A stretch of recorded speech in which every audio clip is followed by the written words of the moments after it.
Okay, so that, okay, I just thought, okay, there you go. Thank you, I appreciate that. So everyone after the meeting, by tomorrow or the next day, I will be sending out a copy of this recording so that you will have it as well. And number one, tonight we're going to have about 15 or 20 minutes of actual, just Adrienne and I going over some basic business and announcements, that kind of thing.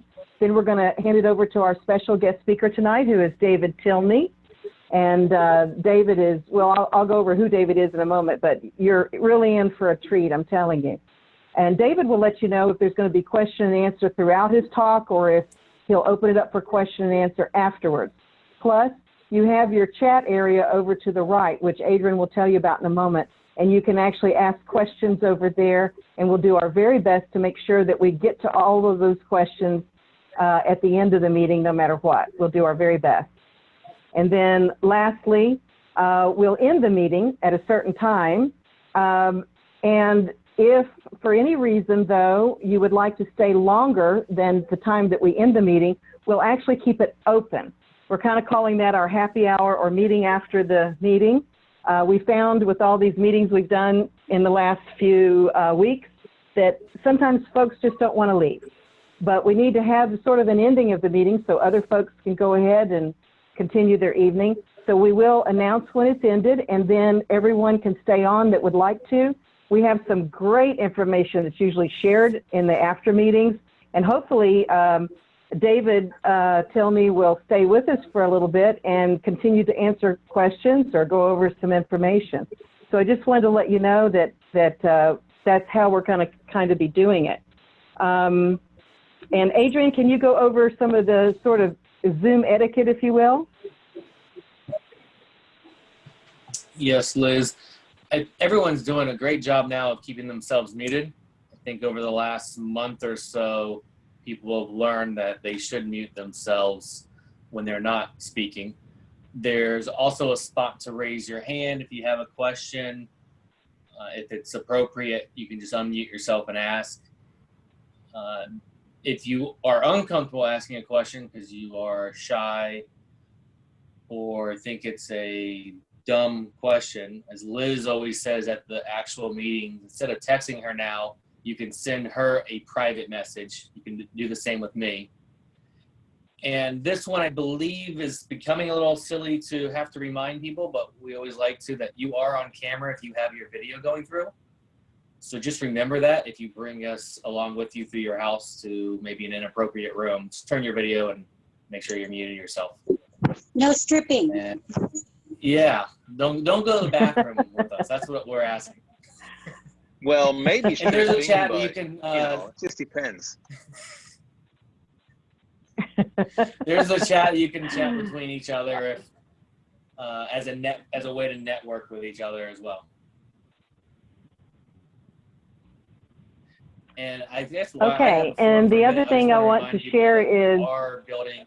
Oh. Sorry, there's a delay on my side. I think it's my internet. I'm sorry. I wanted to remind people about our social media with PC REIA. We have a Facebook page, a Facebook group. The difference is the Facebook page reminds you of our meetings like this, and the group is more to get in there and ask questions if you have a question, real estate related, before the meetings, or you need a connection with someone. And we're also on Meetup. So those are two places to find information about the meetings besides all of the emails that Liz sends out. And that's all I got. Very good. And speaking of your delay, so I want to just address that and something else about us all talking.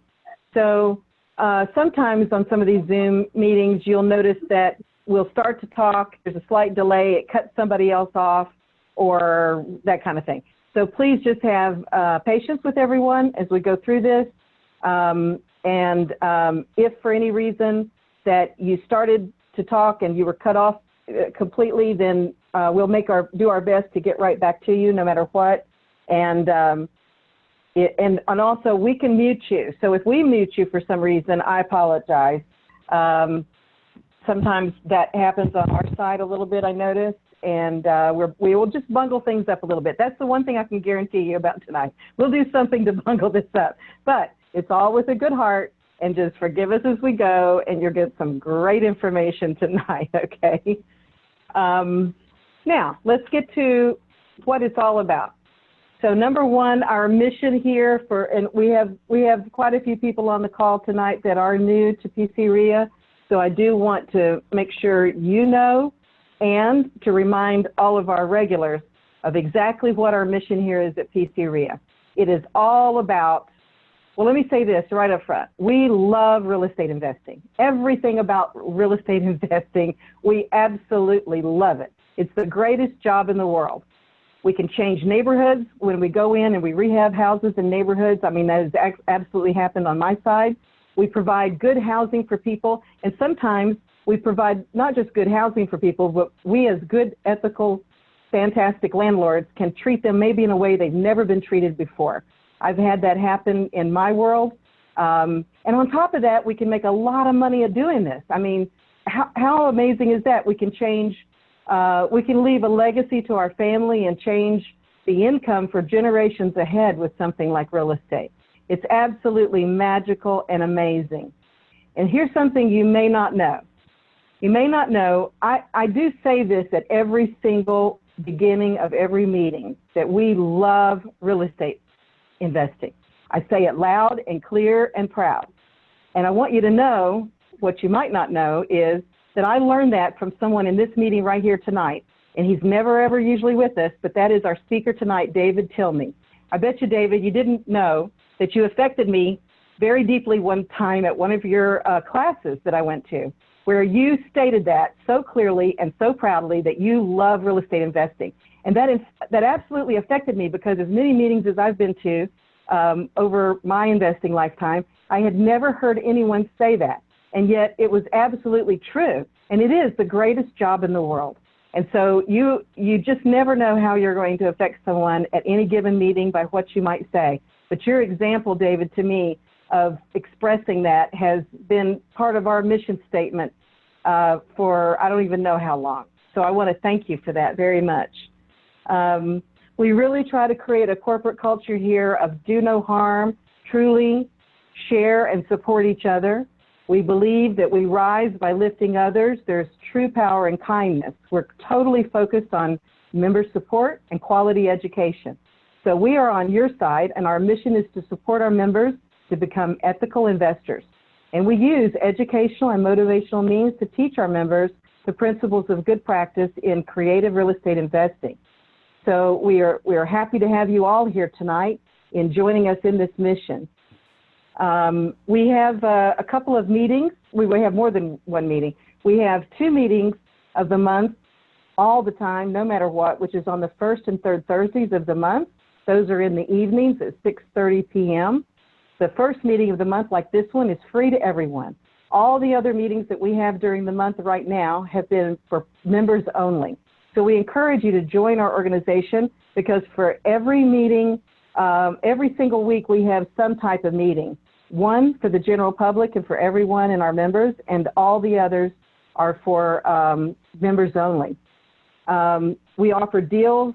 Also, I wanted to say that. We also, on those private member-only meetings, we allow you to offer out deals that you might have for sale or to find out what you're looking for.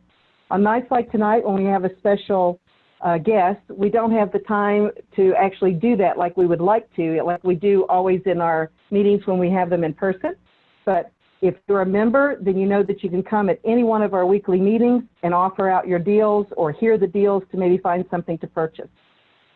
So next, I want to just go a little bit more about the corporate sponsors that you see on the left. Do we have any corporate sponsors with us here tonight? I don't have any way of checking that, so they might not be. Well, I just wanted to give them a shout out if they were, but we'll go on. I see Please Catherine. encourage other people to join PC REIA. Oh, is Catherine here?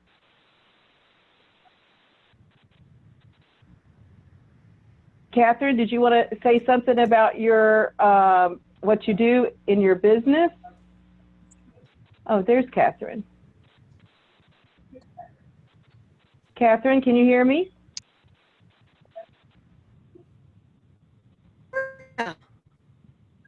Okay, there you are. Is that you?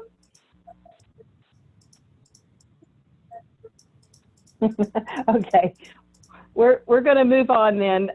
Let's go into, I don't really have any other announcements to make tonight other than to let you know about our next meetings coming up, which are Wednesday, May 13th at noon, on the 21st at 6:30 in the evening, and then June 4th, we have Pete Fortunato coming. That'll be a free meeting to everyone, our members and guests alike. It'll be a meeting just like we're having tonight. And then on June 10th, 17th, and 25th, we also have members-only meetings. So that's about 1, 2, 3, 4, that's 5 members-only meetings we have coming up, and then Pete Fortunato on June 4th. So, Adrian, did you have anything else that you wanted to announce or say to folks?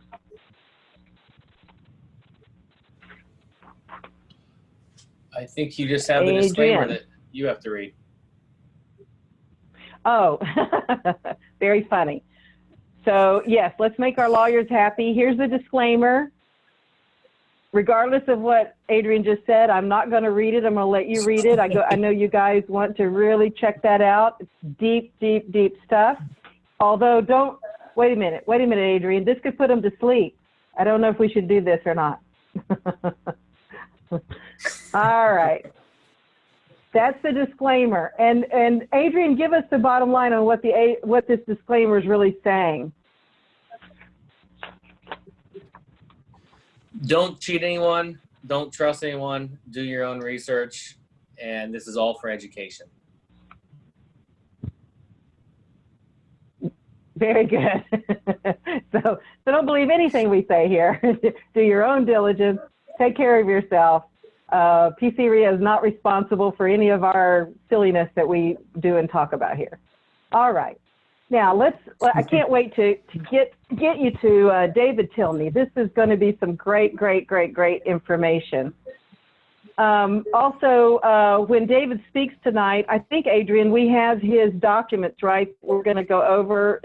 You don't have to show it just yet when he gets on here. Those documents I will be emailing to all of you tonight. Everyone that was here, you will get a copy of the documents that David sent me. And so you'll go over it here on Zoom, plus I'll email it to you so that you have it. Now, let's get to David Tilney. Okay, so here's what I know about David Tilney. Not only is he one of the greatest real estate investors and teachers I have ever come in contact with, but he graduated with a degree in psychology from the University of Denver back in 1973. So I just want to say, anybody with a degree in psychology, and he's a real estate investor, this couldn't be better, because we actually might be able to use some of those skills tonight other than the real estate game. After all this quarantining, goodness knows, we might need a little psychiatric assistance from David. Oh, wait, maybe I'm just speaking for myself. I don't know. But so, David, watch out. I don't know what we may be asking you about tonight. Anyway, what you all really came here for is that he spent 30 years developing a very unique system of property management. It enables him to operate from any location, anywhere, and believe me, he travels around the world without any paid employees. It's really unique. He teaches this system at the Hassle-Free Property Management Seminars. That's where I went to his classes. And he also teaches a seminar on master leasing, which both are absolutely fantastic. I've learned so much from David. I implement many of his systems into my system that I use. I know Adrian does, and many, many other investors as well. So if you ever get a chance to go to his classes, please do it. In fact, he had one scheduled for this month here in the Tampa Bay area, but I know because of Corona world, he wasn't able to continue that. So we look forward to when he's going to have another one. He lives, by the way, here with his wonderful wife in Naples, Florida for about 7 months of the year, and then the rest of the time out in Colorado Springs, plus traveling around the world. And they have been everywhere. So you're going to get a wealth of information tonight, and with that, I want to turn it over to David Tilney. David, where are you? Thanks, Liz. I'm here. Can you hear me? There you are. I should Yes. be on. Can you hear me? Okay, great. Thank you very much. Yes, we can hear Well, where you. do I start? David, can you make his picture bigger? I think you do that on your machine, don't you? There you go. I'm trying. I Are don't we good know to what go? I'm doing. I'm trying. Let's see what I do. Yes. We're going to they go. can hear We'll you. leave your handout here, and then if they want to make your picture bigger to see your face instead of your notes, they can do that on their end. Yeah, no reason to make my picture bigger, pray tell. Well, thanks for having me here. I did provide an outline to you. Some of you have heard part of this talk before. The key thing I want to tell you is I do like questions. I do like comments in the middle, and you can take me where you want me to go. I don't have to stick to this, but Liz asked me to talk a little bit about master leasing. And of course, one of my big passions is property management.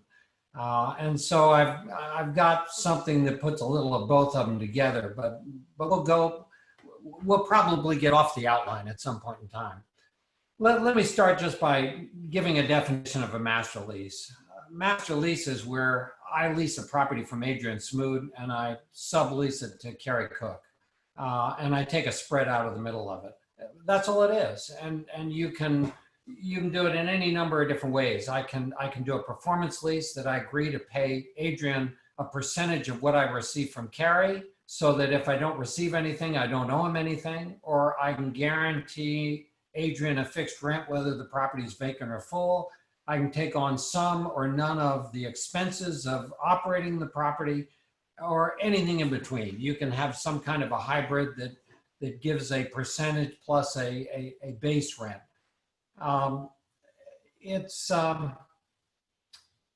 One of the wonderful things about it is the flexibility that it's not a one size fits all. You can really use it to negotiate with people and see what do they need, give them what they need, see what's left, and then draft a contract that gives you everything that's left. So Adrian, do they have the outline that I sent or not? Has that been passed out yet? I don't believe Liz sent that. I don't believe so, but it's on their screen if they. Okay, so if they've got it on the screen, I don't see it on the Does everyone screen. see it on the screen? That's fine. Well, it's probably there. I probably have it really small. Let me look. Oh, it is there. Great. Okay, very good. You guys, let me change what I've got then with that in mind. Bear with me 1 second here. Actually, okay. So,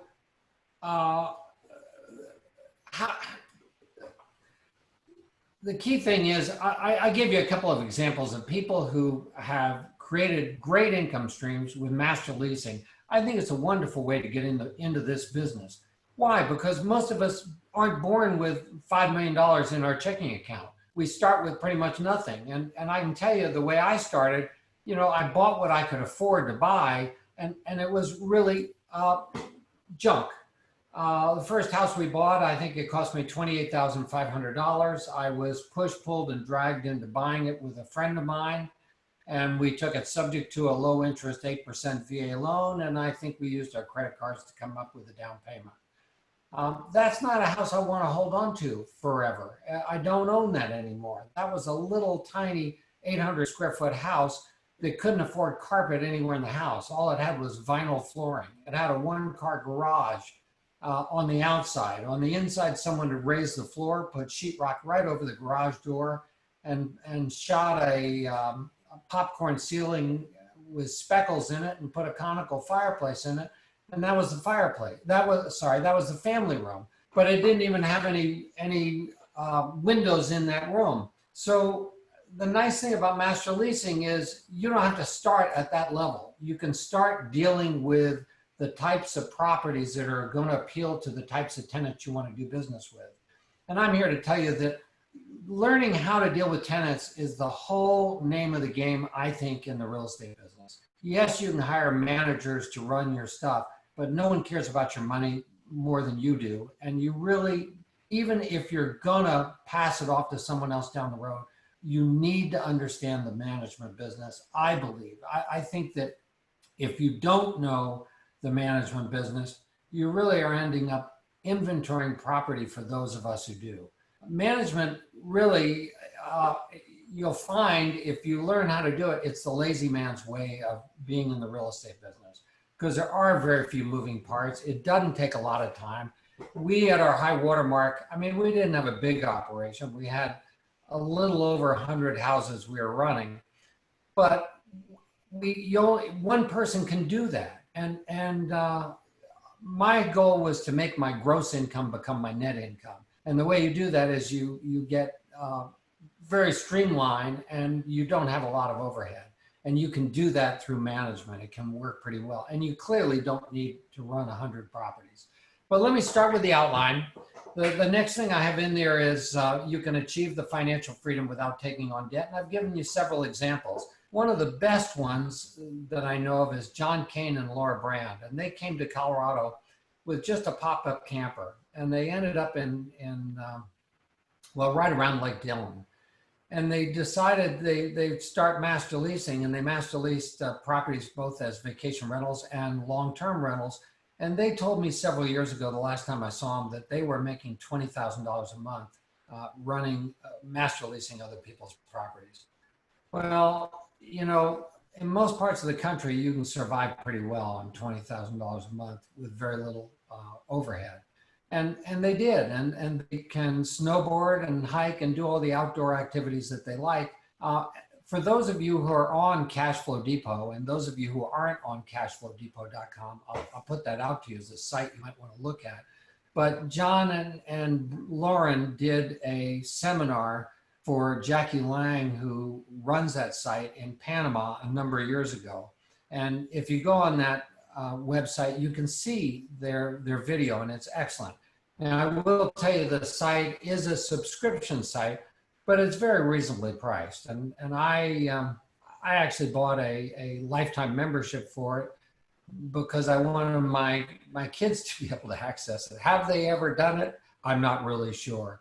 But it's a site that was created by Chris Miller and Jackie Lang to host a lot of Jack Miller's material. And Jack was probably the broadest educator in the business. He's no longer with us now. For those of you who didn't have the opportunity to hear him, you know, I'm sorry. He was well worth hearing, but a number of his courses are still on there. He has 2 options courses that I highly recommend. So it's a site I think you ought to maybe look at it if you haven't looked at it. And I suspect a number of people on this meeting tonight are members there. But anyway, John Kane and Laura Brand are 2 of the folks that changed their whole lifestyle just through master leasing. Matt Funk's right in Tampa, so he's right next door. And he printed my manual for my seminar for 2 years in a row, came to my seminar the second year, went back, sold his printing company, started master leasing properties while I raised 2 young kids out of his house. His wife was working. She was selling audio visual equipment and working around his swimming pool. He set up a business, replaced his income, replaced a bunch of his wife's income, and really has a great lifestyle. He does a lot of master leasing. He is also a licensed Florida real estate broker. So he has the opportunity of saying, well, you can have the A plan or the B plan. Either we'll manage your properties as your agent, or we'll lease your properties as a master tenant. And a little bit further in this talk, you'll hear kind of the differences between them, because there's a very significant difference. Jan Leisure is a good friend of mine out in Pebble Beach, California. And sometimes in the real estate cycle, properties are not saleable at any price. And Pebble Beach is a high-priced area where they have multi-million-dollar properties. And there were several that were listed, and she went to the owners of 9 properties in Pebble Beach and said, tell you what, why don't you lease me your properties on a month-to-month basis while you're selling them? And all you have to do is give me 60 days advance notice and I'll cancel my leases and you can sell the properties. But in the meantime, you'll lose less by leasing it to me on a month-to-month basis than you're losing right now with vacant properties. So she moved in a bunch of furniture and subleased these properties out as vacation rentals, and she made $84,000 in 6 months. I think the first thing to tell you is I've never done that. Most of these guys have all done things I haven't done, but the concept, I listed them all just to show you the tremendous different things you can do with master leasing. You can do only as much as your mind allows you to kind of perceive.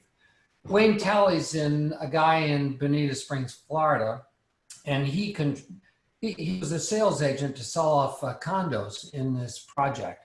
And most of the condos down here in Southwest Florida, you can't lease short term. You have to lease them for 3 months at a time and sometimes a limitation of only once or twice a year. Well, his building, you could lease short term. And most of the people that bought units in that building were buying them for future retirement time. And so they'd love to lease them in the shortfall. And Dwayne said, okay, the way you get in the leasing pool is we have a master lease, we lease your properties and turn around and sublease them. And he told me that between Christmas and Easter of one year, he generated $140,000. I don't really know if that was gross or net, but it's still a very significant figure. And once more, I have to say, I have never done that. My son-in-law, Kurt Elmas, supports my daughter and 3 kids master leasing single-family houses. He was a sports writer, and he was moved around with a number of newspapers, and he ended up in Pocatello, Idaho.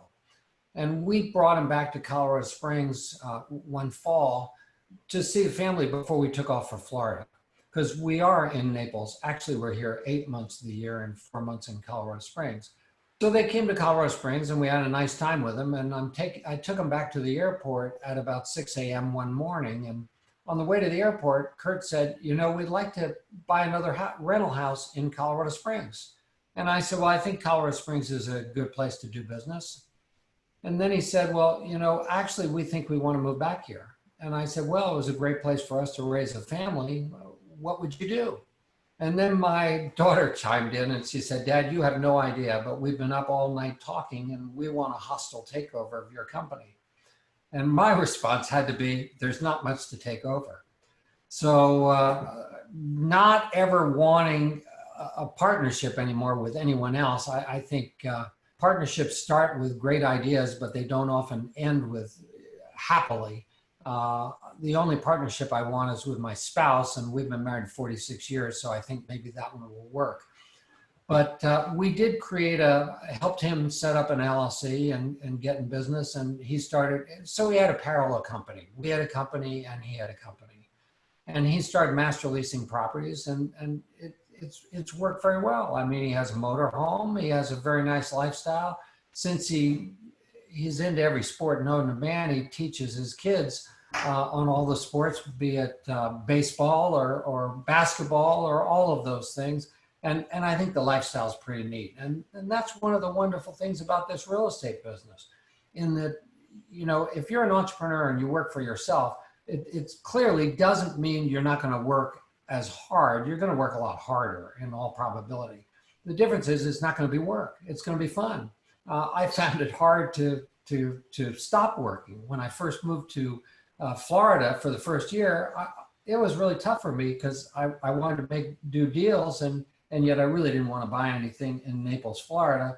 Naples being a real resort area that people are here only roughly 4 to 5 months a year. You know, if you have a decent property that's free and clear, you can spend 6 months income just to pay the taxes and the insurance if you can get the insurance.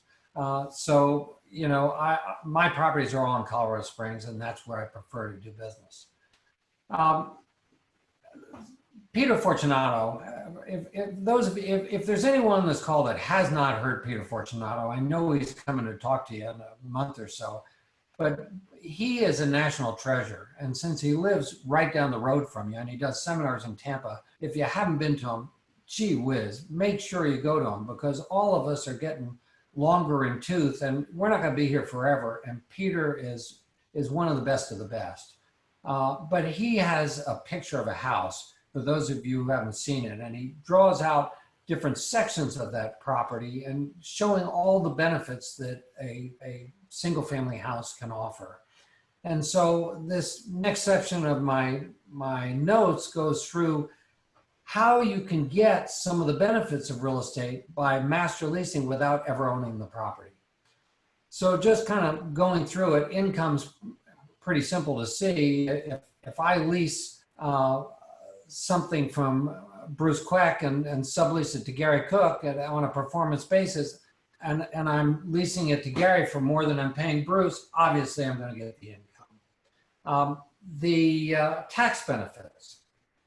Well, first of all, a master lease is passive income. And if you compare being a master tenant versus being a property manager, just compare that for 1 second. If you're a property manager and you're managing someone's property, forgetting the fiduciary responsibility and all the other aspects of it, just looking at the monetary aspects for a moment, management income is earned income, and earned income from a federal standpoint. If you have $100,000 of master leased income compared to $100,000 of property management income, the master lease income at a federal rate is taxed at a little over $19,000 versus the property management income is $31,000 and change. What's the difference? And I will say this is based on a tax return a couple of years ago, so the numbers may have changed slightly, but the percentages still work out, and it's still very, very dramatic. So what's the difference? Well, earned income is subject to self-employment tax, which essentially is 15%. So if a fee manager did nothing other than change the title of his management agreement from management agreement to lease and did very little else, they've just given themselves a significant increase in their net income right off the bat. Now, I mentioned this at the beginning, but I'll mention it again. If someone wants to ask a question or take me off course at some point on here, make sure that someone flags me. Either, I can't see all your pictures, but I know there's a chat section, and hopefully someone's monitoring that, and Adrian or someone will bust in and tell me to be quiet so we can take the questions, because I really do like that. And I like it when you disagree with me. So, take me on when you deem it's appropriate. Now, okay, I'll monitor it for you, David. Tax benefit. Great, thanks. When you look at tax benefits, if you own real estate, you get to write it off, right? You get to depreciate it. Well, how long does that take? Generally speaking, most people depreciate their real estate over 27 and a half years. Meaning residential real estate. They can go 40 years straight line, but most times it's 27 and a half years. But they can't depreciate the land. Whereas if you lease the property, every dime you pay out, every dime is an expense, a management expense. It's just like painting the house. It's just like management fee. It's just one of the operating expenses. And so you get to write off 100%. So it's very, very efficient.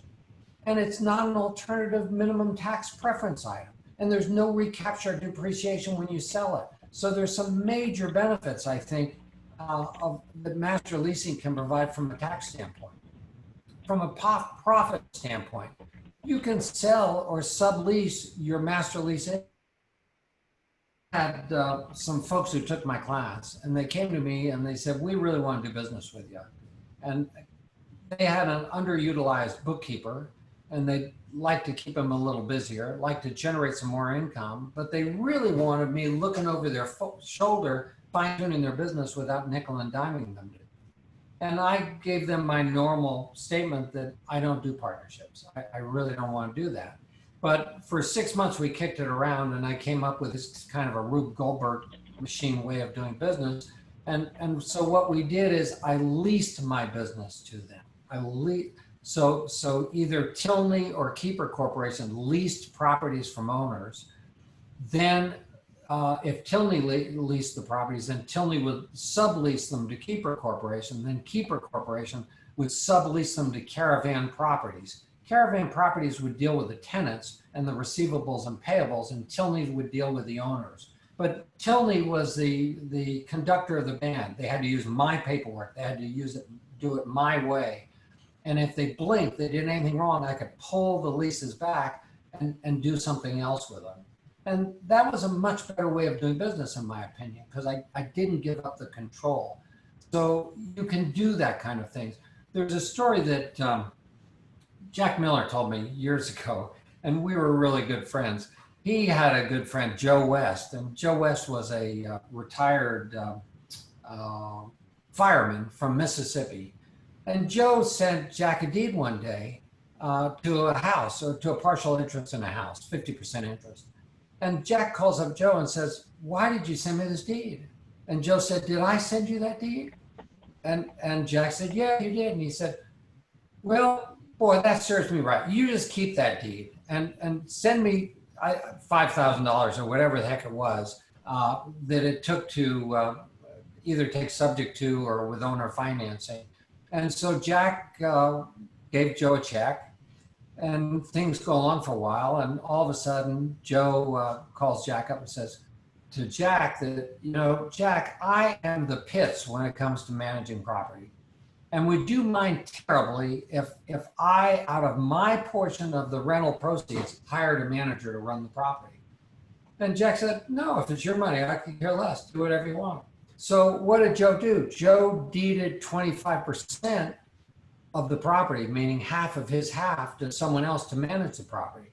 So he's totally out of it. He has no money in it at all, and he's getting the income from it. Jack paid the down payment. This other guy's doing the management, and Joe owns 25% of it. There's nice things you can do if you know how to manage. Management really, I've said long ago, if you can do something that other people don't want to do, you'll do well. I mean, plumbers do well by and large. You find something that folks don't want, and management, people don't want to do it because they think tenants and toilets. They think that's the one thing you don't want to deal with. And I can just tell you, my experience is very different. My experience is that there's good tenants and there's bad tenants. And most of you here in this meeting have all been tenants at some point in time in your life. And if you were a bad tenant, you certainly don't want to do business with people like you. But what you do need to do is have good screening procedures so that you can find the types of folks with the right moral code, that have the job skills, that understand that you share expectations with them, and they will be good stewards of your assets. We really don't believe that our houses are our biggest asset. We really believe our tenants are our biggest asset. Now, why is that? Well, if any of you have ever read Rich Dad, Poor Dad, you realize assets are supposed to feed you and liabilities are supposed to eat you. Think about it for a second. Vacant houses don't feed you. They eat you alive for all kinds of costs. It's the tenants that feed you. And so, you have to understand the value of good tenants. And I would like to share a story of a class I took once that greatly impacted the way we run our business. I took a class from Ritz-Carlton once. And Ritz-Carlton is pretty unique in that they allow their employees to make one-off decisions on how to deal with guests to either solve a problem or make the guest stay more enjoyable. And this story, well, it went something like this. Young families vacationing at Ritz-Carlton. And I think it's parents and a young child. And they get ready to leave at the end of the vacation. And lo and behold, the little kid can't find his stuffed animal. And so the hotel turns everything upside down, and lo and behold, they can't find the stuffed animal, and the kid tearfully goes home with his parents. Well, a little while later, Ritz-Carlton found that the stuffed animal got wrapped up in the bed sheets, and they discovered it in the laundry. And so rather than just going above and beyond and shipping it back to the little kid, they took the stuffed animal and they took it out around the swimming pool and they put it on a chaise longue and took its picture sitting out by the pool. And they took it to the dining room and sat it at a table and took its picture with all the plates and silverware in front of it. And they took it to various places of the hotel. And then when they shipped it back to the little boy, they put a handwritten note in it saying, you know, your stuffed animal, just his vacation he wasn't ready to leave yet. And so this kid gets the stuffed animal back with all these great pictures, and that kid would not allow his parents to take a vacation at any other place for the, you know, for the next X number of years. They created a sticky client that would come back to Ritz-Carlton. That's what you want to do with your tenants. You want them to not want to move out of your properties. You want them to be there forever. And so I just share that with you because I think it's really important. How can you get growth? Well, I can tell you in 1984, I leased a house for 35 years at a fixed rent. And I secured my lease with a deed of trust, which essentially said that if the owners failed to pay the underlying encumbrances and taxes and insurance, I could foreclose them. 10 years into that 35-year lease, I finally conned a tenant into buying the house. And the owner said, well, you get all the appreciation from the time you put your lease on the property. And I said, no, there's too much. Let's split it. And so we did split it. And I'm here to tell you that that's the way you have long-term relationships, and that's how you'll do future deals. I've done a lot of transactions with this particular individual. He's no longer with us now, but because I leased that from him for 35 years when he was 59 years old. And so one of the first questions that usually comes up is, why would someone 59 years old give me a fixed lease for 35 years?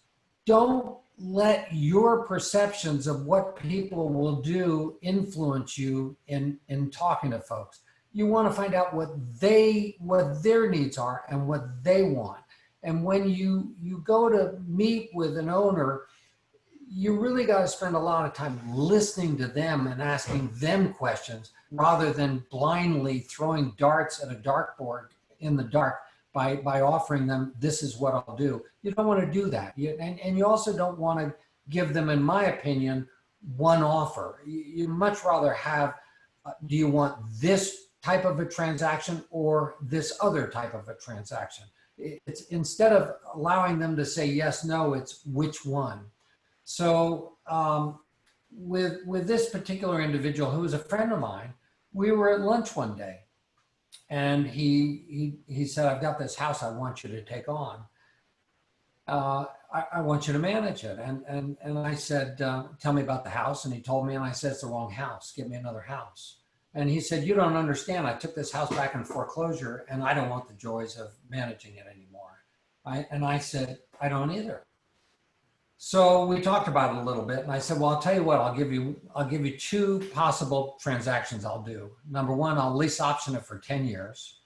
Or the second one is I'll lease it for 35 years. Now, which one makes the most sense? Well, this particular individual, he was in the note business, and so his income came in dribs and drabs of principal and interest. And he was eating his principal as his payments came in. And he had, portfolio income. Note income is the toughest type of income to be able to shelter. So we determined it might make sense for him to still show that he's entitled on this house. I wasn't doing his tax return. He wasn't doing my tax return. And maybe he got some economic benefit of keeping the property on his tax return. So I leased it from him for 35 years at a fixed rent. But there was another motivation that he had that I would never have thought of. He had 3 adult sons, and he really was convinced that the moment he dropped dead, they'd all buy something red that drove very fast. And he loved the idea that he could control from the grave, that they got, in this case, they got $375 a month for the rest of the 35-year period. So that's how the transaction took place. But the key thing I want to tell you is, by having a long-term lease well secured, I believe in most cases you actually have a stealth option. Because yes, people can sell the property, but most people who buy single family houses want rights of possession. And if you've got a lease, they don't have rights of possession unless they come talk to you and get you to decide to remove your lease in some fashion. So I think you can certainly get the growth that way. Now, I've also received the cash flow and appreciation from a 10-year master lease option.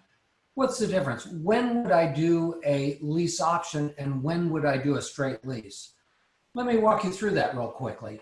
I find that people have no idea the value of good leases. They just have no idea. And they don't see it when you're negotiating with them, what they're giving up. If you ask for a lease option, in most cases, people perceive you've got more than a lease, and they either want to charge you something in terms of option consideration, or else they want to charge you higher monthly rent payments. I want to get in as cost effectively as I can, so most times I will start out with a straight lease. Someone needs to mute, I think, and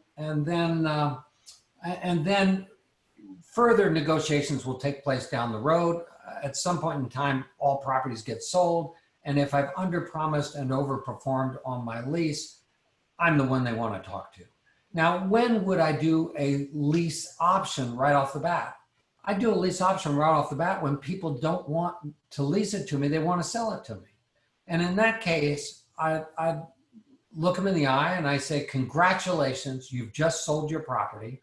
Here's how we're going to do it. I'll make you payments and 10 years from now we'll close. And I'll do a lease option. So it depends on the owner, not on me, as to kind of how I'm going to set that up.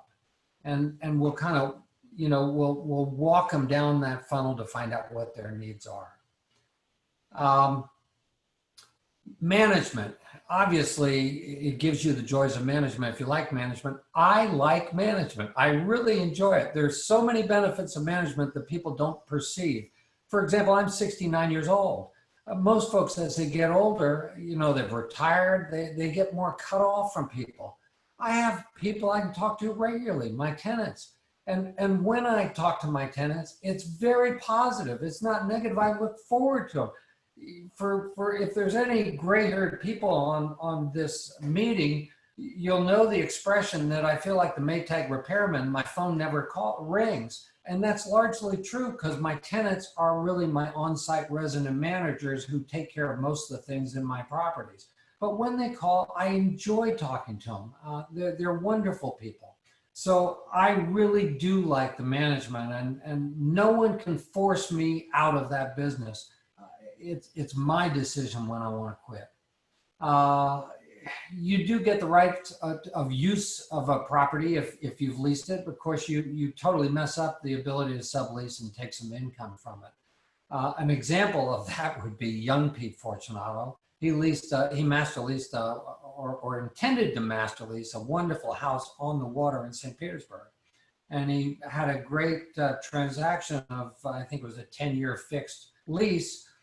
And the problem was once he signed the lease, he decided he liked the house so darn much he moved into it. And so he did not sublease it out.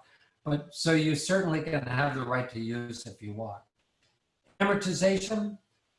The only way you can get the amortization is if you couple a lease with an option on the owner's equity. So as the owner pays down their debt, you're getting that benefit. So in other words, your option says upon the payment of X number of dollars, you take over title to the property. So the longer you can hold out doing that, the owner is amortizing that debt for you.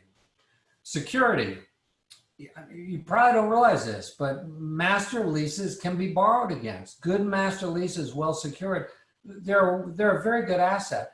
I didn't mention it before, but the IRS says that if you have a leasehold interest that's 30 years or longer, you own the property. You can depreciate it.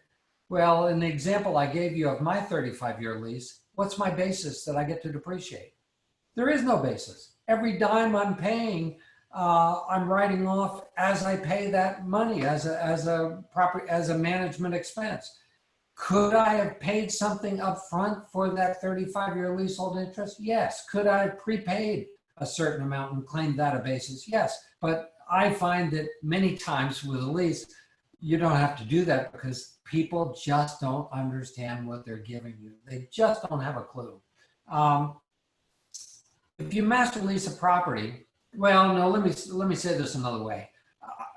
All I can do is tell you that not every house that I've bought over my career, and the first house I bought was in 1978, not everyone has been a good rental. I've had some real terrible transactions. I mean, I lost $50,000 on one house one time. So they don't all work great. You don't really know how the house is going to work as a rental until you've test driven it a little bit, until you've had it. The problem is if you buy it, now you got to get out of title. And you know, there's all kinds of things that mess it up. In Florida, you got things like sinkholes. In Colorado, you got drainage issues. We have bentonite that if water hits this clay soils, it grows to 300% of its volume and it will push the foundations around and cause all kinds of problems. We have many finished basements in our houses. And if you have a drainage problem, that's a real problem if you're getting water in the basement. You can have a neighbor problem. We've had problems with neighbors with a bunch of dogs where the only solution I had ultimately was to sell the property. I couldn't keep people in there long term. It was a problem. So again, one of the things I like about master leasing is I think it allows you to test drive the properties before you buy. It's almost like you're at a car dealership and they let you take the car around the corner and drive it. You get to check the property out and decide what you think. Most people say the problem with just doing a lease initially is you don't have anything else. Yes, you do. The lease gives you the opportunity to essentially whittle and rock with the owner to get to know them and gain their trust. And the longer time you have spending with them, doing more than you say you'll do, faster than you say you'll do it, the more they trust you. And so, you know, the master lease is only the first negotiation. It's not your last negotiation. You have this opportunity to keep talking over time. And really, you know, if you think about it, every property is sold at some point in time, and your master lease gives you some control. Now, if you talk about the length of time, minimum length of time you want on a master lease, it would it always depends. It always depends on the property.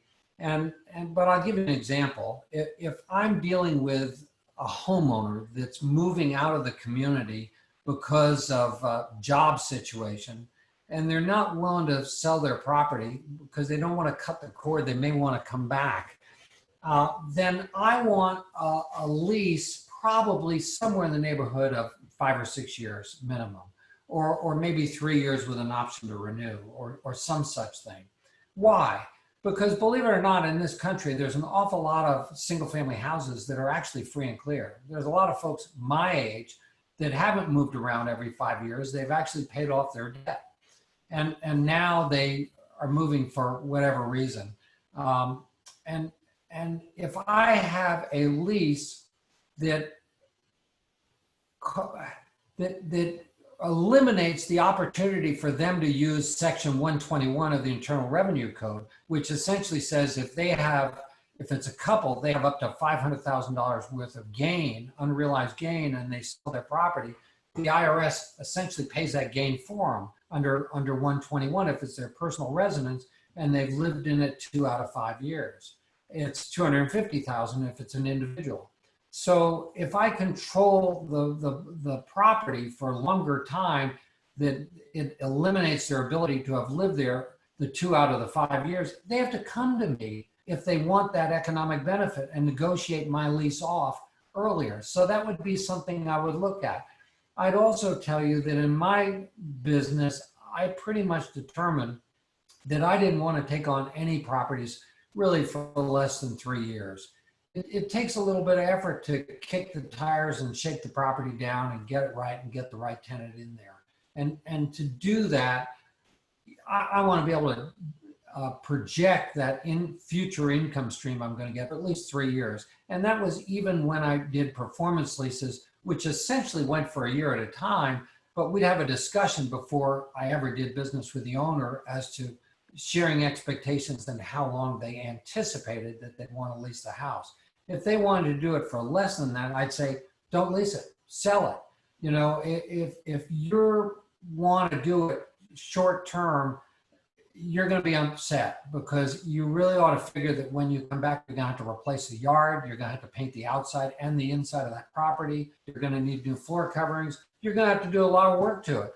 So it's much better for you to get rid of the problem now than to lease it short term. And that brings up one other thing, and that is that when someone would come to see me, and they initially thought they were coming to see me to hire me and manage their properties, and they would find out that I wasn't for sale, they couldn't hire me, but that we might be able to do business, that it might be to their benefit and my business by doing it through the use of a master lease.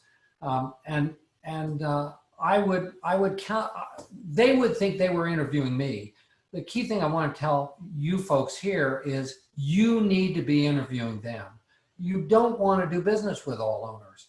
I started managing properties as an agent for owners in January of '81. And I would tell you that the toughest part of my job was dealing with owners, never dealing with tenants. Why? Owners thought they owned the property and they wanted to pick up the phone and call you up and tell you what to do with it. They didn't realize that all you had was your time and your expertise. Now, one of the things that a master lease does that's very different from acting as their agent is you don't have a fiduciary responsibility to them, and your lease can control how much they can have interaction with you. If you have a lease that just guarantees to pay so much a month and take on a certain amount of the expenses, all they have the right from you is to get a check every month, and that's it. So you do have a lot more control, but just be aware that, you know, this business may sound terrific, but you do want to screen the people you do business with. I almost think in many ways, you almost want to do credit reports on your owners as well as your tenants. You want to find out what their moral code is. How important is credit to them? You know, many of the properties that I'm leasing, you know, would have a negative cash flow. And my marketing approach was, we'll lose you less than you're losing right now with a vacant house. Now I see Bruce Queck has a question, so I'm going to be quiet. I guess that's the low-tech way of raising. I saw your hand raised. Did you have? Yes, I did. Yeah. So, did you have a question? I do. So you've interviewed the owner, you've signed the lease, you're test driving the property, and now it's like, oh my God, wrong property, wrong owner. How do you get out of that? Well, now that's a really neat thing. How about if you bought the house? How would you get out of it? That would be really tough, wouldn't it? How about the guys that bought houses from, let's say, 2005 through 2007 and wish they'd never gone into title? They really had an Excedrin headache. If you have a lease on it, think about this. You get to create the lease. So you get to have an escape clause in there that under some terms and conditions, you can cancel your lease. Much easier to get out of a lease than it is to get out of title during certain times, you know, in the real estate cycle. And I've had to do that. You know, the very first escape clause I had, which was not terrific, but it worked. I said, after 36 months with 60 days advance notice and 1 month's additional payment as a lease cancellation fee, I'm out of here. And I exercised that. I think that Peter Fortunato's lease cancellation fee is much more effective. It says that anytime he doesn't make a payment, then all payments received to date shall be kept as full liquidated damages. All he has to do is not pay, period. He's out of there, no further liability. So you get to draft by design and not by default. And if you think about this for a second, if you're the master tenant, is your lease going to be pro landlord or pro tenant? Your lease with the owner. Pro tenant, yeah. It'll be pro tenant. I don't know. Pro tenant. And if you're dealing with your occupant tenant, is your lease going to be pro landlord or pro tenant? That's right. Pro landlord. Pro landlord. Yeah. So you're Dr. Jekyll and Mr. Hyde. You've got two different contracts. And you know, if you buy a house and you go to a closing, you sign someone else's paperwork. Whereas in this business, there is no paperwork. and you're a principal. So you can write your paperwork anywhere you want. You can write it. You know, the deal I made for the 35-year lease, our initial transaction was written on a paper napkin at a restaurant. And then we memorialized it by writing it down in a better lease, and I secured it with a deed of trust. But that is a really major benefit, I think, of a master lease over going into title. If you can get most of the benefits of ownership without being in ownership, that you know, you think about it, a lot of us gray-haired guys that are on this call, we've spent a long time getting our names off of properties. We don't want people to know we own anything. And here, you know, folks go into title and all of a sudden they have a bullseye on their back because it looks like they own stuff. So, and the laws are more and more pro-tenant. If the laws are pro-tenant, why don't you be a tenant?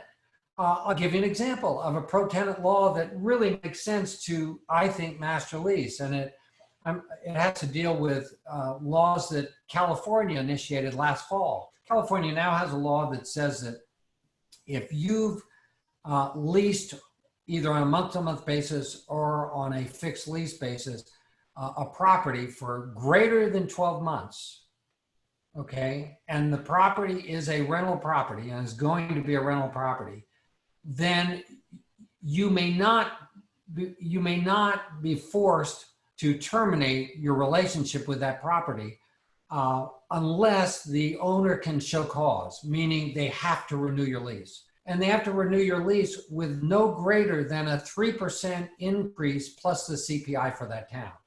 So think about this for a second. I'm a master tenant, and now I have control of a property forever, essentially. They can't cancel my lease, can't cancel it. And they can raise my rent 3% plus the CPI in their town. But I'm really subleasing for more than I'm paying, and I still have the right with the greater amount that I'm getting to raise with my occupant tenant 3% plus the CPI. So my spread on income gets better over time. If you can see the math on that my income from my tenant is growing at a greater rate than my income to the owner. There's incredible things. Now, can an owner ever decide they want to move into the house and move you out? Yeah, they can. But what do they have to do under this current law? They have to give you 60 days advance notice. Within 15 days of giving you that notice, they have to write you a check equal to an amount equal to your current month's rent to help with your move. And you know, so as long as you have that same requirement with your occupant tenant, you're relatively safe. There's some great benefits in this business. Another question, Dave, or should we keep on going for now? Go for it. All right, there's a little delay, so you'll have to bear with me here. The first question is, how do you get a landlord to sign a master lease?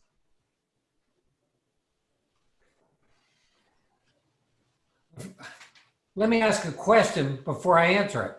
Are there any property management companies in the town where you are doing business? And I know the answer. I mean, in most cases, there are property management companies in the town where you are. So how do they get folks to sign a management agreement? The same way they get someone to sign a management agreement, you can get someone to sign a master lease. But you can run circles around them. Why? Because they have a one-size-fits-all. If someone calls them up, what do you suspect the very first question they ask when they're calling different management companies to decide who to hire because they don't want to deal with tenants and toilets? They ask them, how much do you charge? Whereas if they call you up, if you have a way of getting them to call you and they say, well, how much do you charge? You can say, well, it depends. Sometimes we don't charge anything at all. And sometimes we take care of all the monthly expenses up to stop loss. We need to get together because I need to find out a little bit more about your situation, and you need to find out a little bit more about what it is we think we do. When can we meet? Much better discussion. And then when you meet, instead of, you know, being a one size fits all, it's what are your needs? And the needs, you really have to look at the owner's needs, not what you can't go into it with a preconceived notion of what you're going to do. You know, master leasing should just be considered a tool in your real estate toolbox. It should not be considered the be all and end all.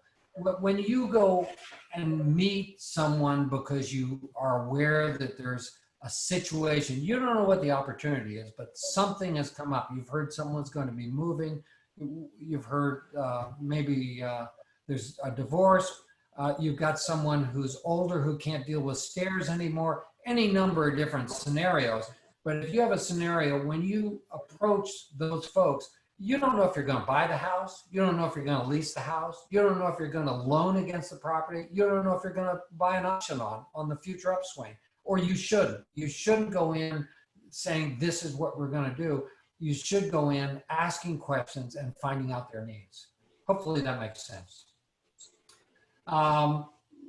So since master leasing, in my opinion, is just a tool in the toolbox, I want you to consider adding it to your toolbox. So let's look at some of the reasons why I really like it.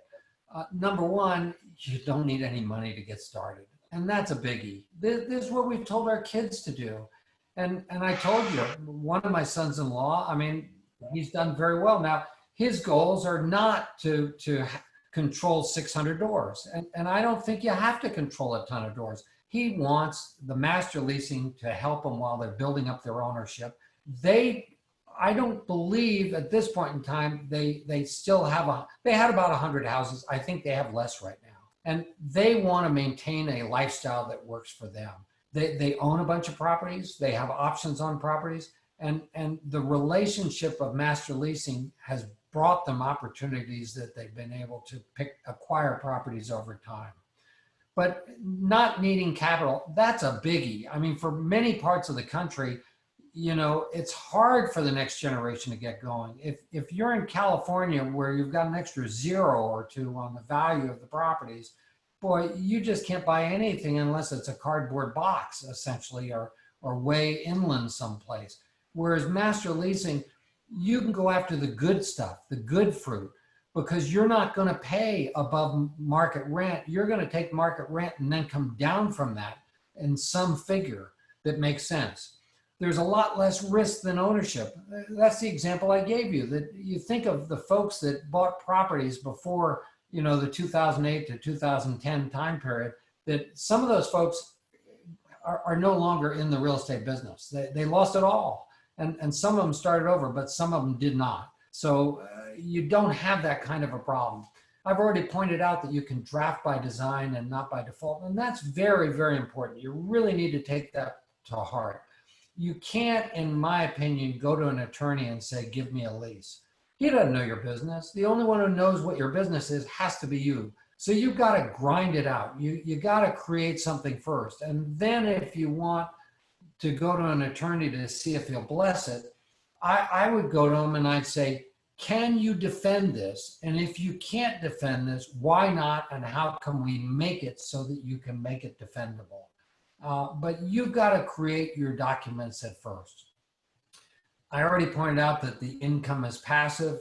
You know, I had the luxury of running about a $3 million note portfolio, parallel to a $3 million house portfolio for a number of years. The note portfolio was owned by a friend of mine who moved to Hong Kong.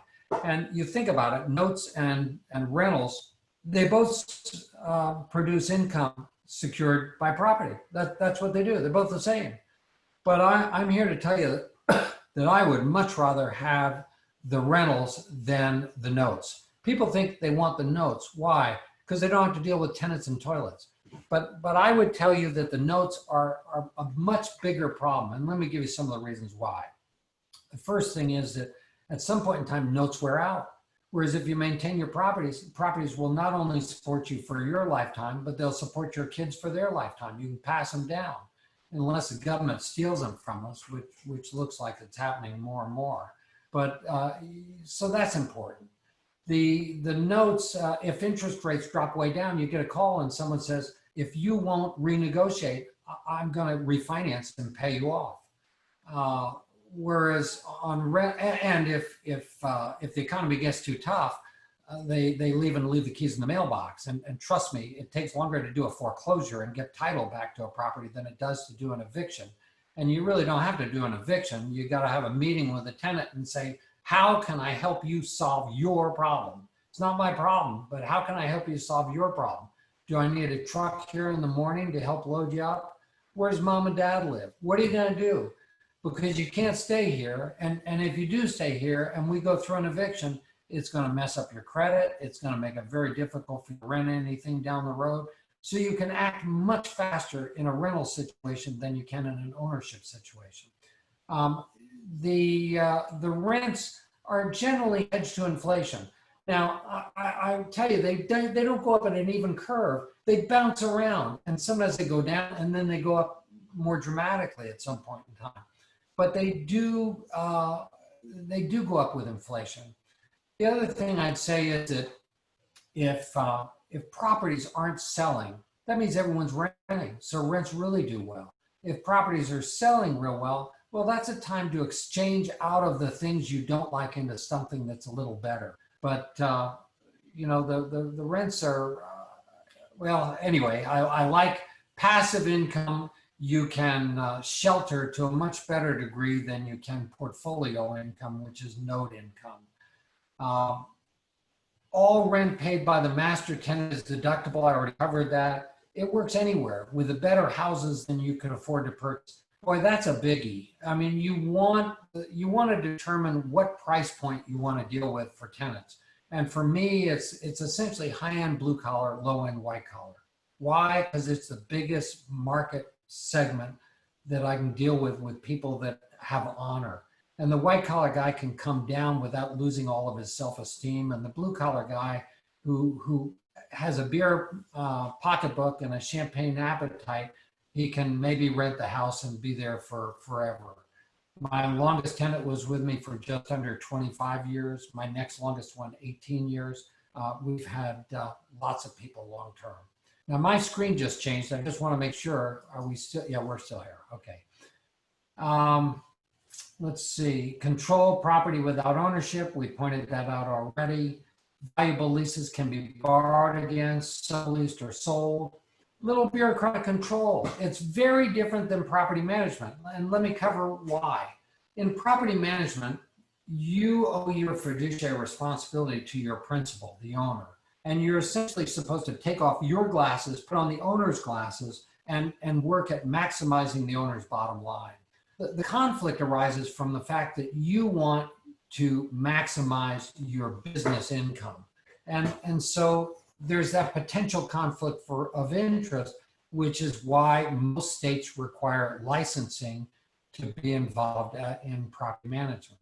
As a master tenant, you are an entrepreneur. You are not a property manager, and you cannot hold yourself out as a property manager. You can hold yourself out as a professional landlord. The only reason an owner of a property will lease his property to me is that if he sees that he can get a benefit from me that makes sense to him. And the only reason that I will lease his property from him is because I can get one or more benefits from him. And so this transaction takes place without agency involved. There's some other benefits to the owner, one being that the owners are not subject to vicarious liability. The rules of vicarious liability say that if an agent, while under an employment agreement with you, would be a property manager, essentially stubs his toe, does something wrong, and is hit with some kind of a liability situation, under the rules of vicarious liability, that flows right through to the principal. And the biggest case that, thing that comes to mind is fair housing. I long time ago heard of a situation where an on-site resident manager failed to lease to a family in an apartment complex in the Washington, D.C. area. And the owner was found guilty of violating fair housing to the tune of $2.41 million. Now that would really be an Excedrin headache. Whereas if the owner had leased his apartment complex to an individual and the individual had subleased and done something wrong, theoretically that should not have flown through to the principal. Okay, so there's some big benefits. Next one, no competition. How many of you know someone who's doing this? They just aren't. I mean, very few. Now, it's been done forever in the commercial market. Think WeWork, which isn't doing very well right now, but they lease all kinds of commercial office space and sublease it. And we always had executive workspace where someone would lease some commercial space and put a copier in there and some desks in this room and sublease it out. But you've got many other examples too.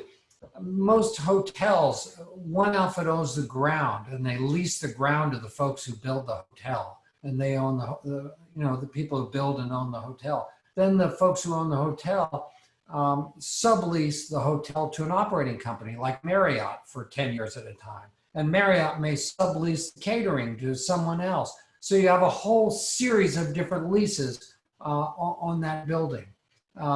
Some big master leases. Hong Kong was leased by the Brits from the People's Republic of China for 100 years, and then subleased to developers who subleased to builders who subleased condos and stuff to owners for 60-year land leases.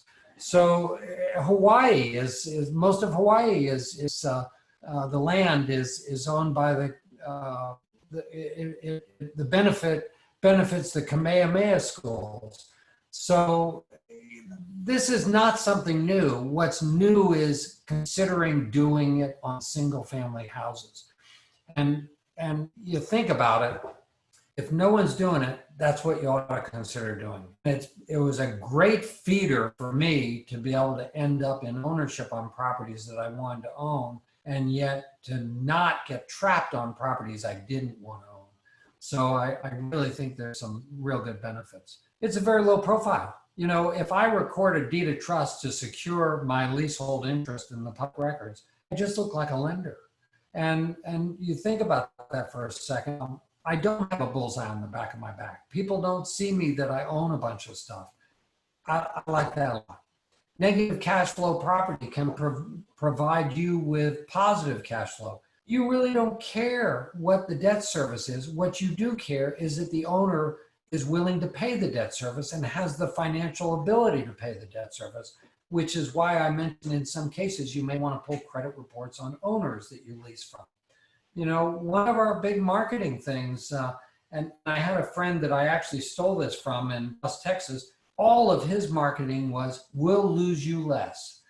Because in his cases, at the time he was doing it, the rentals didn't make people any money. And you really think about it, an investor getting started usually doesn't make any money off of his rentals. Why?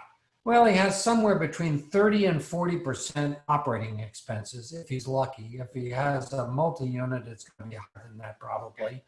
Then he has his debt service, and then some of them have management fees on top of that. There's nothing for him. In the early years of ownership, until the income goes up from the rents and essentially his debt gets paid off, there's not a lot of cash flow for him. With master leasing, there's cash flow on day one if you negotiate right. Big benefit. I mentioned the test driving the properties before. Leases can be long-term. Yeah, they can. Now, I think in Florida, every state has different rules, so make sure you know what the rules are. I think if you do a lease for longer than a year, you need several witnesses on the lease. We always get all of ours notarized, but I think you need witnesses. In Colorado, we do not need witnesses, so just check on that. You need witnesses on deed in Florida also. Increasing interest have no negative impact. Doesn't matter at all. Unless your lease is tied to the payments, but you get to negotiate what makes sense to you. And you can negotiate a step rate lease that you pay a certain amount for some period of time and that steps up to a different amount. All of those things are possible. You can have all the benefits that the owners don't need. And that's really big deal. Sometimes an owner, for example, cash flow may be absolutely imperative because they have a big negative cash flow, but there's lots of equity in the property. Well, if that's the case, and you don't have a tremendous need for the cash flow, you're doing okay, you might lease it for ownership in the property, for so an option on 50% of the upswing or some figure, and not take anything for you give them 100% of whatever you sublease it for. My son-in-law's first lease that he did, which I thought was a big mistake at the time, he leased, I think it was a fourplex, for some friends of his that he knew that were missionaries that really had a problem and really had a cash flow problem. And he paid them 99% of the rents that he took in.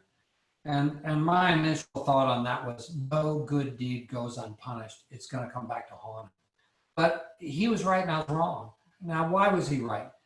These people sang his praises everywhere. They built his business up overnight, and they had tremendous credibility, and they helped, bring him a lot of business. So there are so many different ways to look at this and so many different benefits. Just don't overlook the various benefits that are available on the property. Big ticket expenses don't have to be a problem. Again, think about when you started out in this business and you all of a sudden your furnace goes out or your air conditioning or you need a new roof. Think of all those things. What a Excedrin headache. Your cash flow is limited. It's a problem. Whereas you're just a tenant, call the owner. If your lease, if you pay for any expenses, you're going to have a stop loss. So you're not going to have to pay that much. So again, major benefit. The owner can have to do the painting. They can do any of those things that you want them to pay for. Just make sure you write it and put it in the darn lease. You can also maintain your day job. Every once in a while I hear of someone that wants to get in the real estate business and they say, I see you, Bruce, one sec. And they say, I got to quit my day job to get in the business because I don't have time to do this business. I actually met a guy dorming with Bill Cook a couple of years ago, and here was this young police officer in his early 20s, and he cranked up his credit cards to the tune of $100,000, taking all these courses on real estate, and he hadn't bought a single thing. Don't do that stuff. Don't do that stuff. With a master lease, you can just put your toe in the water one time. Try it once. See how bad it hurts. Keep your day job. If you like it, try it again. It's not like you got to quit everything. It's not like you got to take on a whole bunch of overhead, like you got to maintain office space. You don't need any of that stuff. You can meet people at a coffee shop through a lease. It really is great. Now, Bruce, you had your hand up, so go ahead. What's the question? Yes, and thank you. So you've negotiated a good lease on a good property. You want to keep long-term. It's all the things are right. And now you're having trouble with the owner on these big ticket items. What have you done in the past or is in your lease to, I guess, force them into getting that new roof or fixing the big ticket items? Yeah, well, my lease will say several things. It would say that I have the right, but not the obligation, to advance funds for the part of the owners to solve problems. And then it said two other things, that if I do advance funds, then I can immediately pay myself back from the next rents that come in from tenants. And I gave myself the right to pay myself, plus in my case, I had 18% interest. So I could do that, but I also put that for every $100 that I expended, I could extend my lease. I can't remember if it was a month more or so much longer. So on a lease that I had tremendous cash flow that I didn't want to have go away, that wasn't all bad. So there was it worked out just fine. Now I got to notice that my internet connection right now is unstable, or someone's is. So if you don't hear me, someone let me know. Okay, so just maintaining your day job. Expand on that briefly, David. Yeah, sure. Sure. So you've advanced funds, and so during the initial negotiation, what kind of things have you said to, let's say, allay the owner's fears about that particular clause? Because it does give you a fair amount of control. Well, initially, when I'm negotiating with them, we don't have any written contracts. We're just talking. So when they come to see me, I want to tell them how great our systems are, how everything works. And I really kind of have to bite my tongue. And I really try hard to spend 45 minutes to an hour just developing their situation. What are their needs? Dad got transferred to Cincinnati, Ohio. Wife's back in Colorado Springs with 3 teenage boys. If she doesn't get the boys back with the dad, they're going to lose the family. Whatever it is, I want to bring all that out. You've got the situation, they want you to lease their house, but you've got to know what the problem is. And then I'll talk about, our track record. And our track record's been good because we've been small. We haven't had 600 houses. I've had 1 eviction in my career. It was back in '81. We got all our rent before the first of the month every month. We tend to go from a tenant to a tenant with 0 downtime. Over 90% of the time, we do that. So, it sounds good to them. And then I'll say, but, you can't hire me. We may be able to do business. And then I'll ask them, do you want to take the risk and you get the reward? Or do you want me to take the risk and I'll get the reward? Well, what am I saying? If they take the risk and they get the reward, that's a performance lease. And on a performance lease, I pay them a percentage of what I get if and when I get it, and they pay all expenses a la carte. On a fixed lease, then I would guarantee the rent every month, whether it's vacant or full, and I take care of all the expenses up to some kind of a stop loss. And maybe it's a monthly stop loss and also an annual stop loss. So maybe I might agree to pay up to $50 or $75 a month, up to $400 a year. So I have that limitation, but we haven't even done the paperwork until we kind of have an agreement. And once we have that initial meeting, the very first thing I'll tell them is, what we offer is very uniquely different. And it either works for you or doesn't work for you. But you need to go talk to some other folks and talk to some traditional managers. And I've been, I've actually been doing this for 40 years. And so I know most of the guys in my town. And I'll say, let me give you some names. Go talk to these folks. These folks are honest to the best of my knowledge. But I think you'll get traditional results, which kind of implies that it's not very good. And what you really find is, what I find is that when I don't seem too hungry that I need to go wham, bam, thank you, ma'am, sign here, press hard, last copy is yours, this is it. I find they want to do business with me more than if I tried to close them at that particular time. And in fact, I can honestly tell you that when we've signed contracts, some people have never even asked me what percentage of the rent I'm sending to them. They've decided they want to do business with me at all costs. And I'll give you an example of, I rented to a tenant one time, and he rented from me for a number of years, and then he moved out and bought a house. And he lived in the house for, let's say, 10 years, and then he moved to Cape Cod. He was a retired pastor, actually. And he called me up and he said, I want you to manage my house. And I said, I'm terribly sorry, but we're not taking on any properties anymore. And he said, you don't understand. I want you to manage our house. And I said, well, I'm sorry. I said, I live in Florida now, and the house is in Colorado Springs. He said, I don't care. He said, I saw how you screened us when we moved in, and I want you to manage the house. So we did. We leased the house from him. And he didn't care about the fee. It was, he knew that I'd find someone who would do what they said they would do, and they'd take care of the house. So I ran the house under a master lease for a number of years, performance lease. And then he came to me and said, it's time to sell the house. It's time for you to buy it. And so I did. And I bought it in that had his name on it. So I had him deed it to a trust with his family's name on it. Well, I've had it now for a long time, but 10 years into ownership, the neighbor next door finally came to me and said, when are these guys going to come back? Well, they hadn't owned the house for 10 years, but it's just kind of a funny story. But if you are good at management, the fact that, if someone brought that objection up and said, well, why are we going to pay that big expense if we deal with this? I'd say, Well, it's not my house. I mean, if you give me ownership in it, sure, I'll pay it up to, I'll put it on a roof for you right now for 50% ownership of the upside. I'll do that.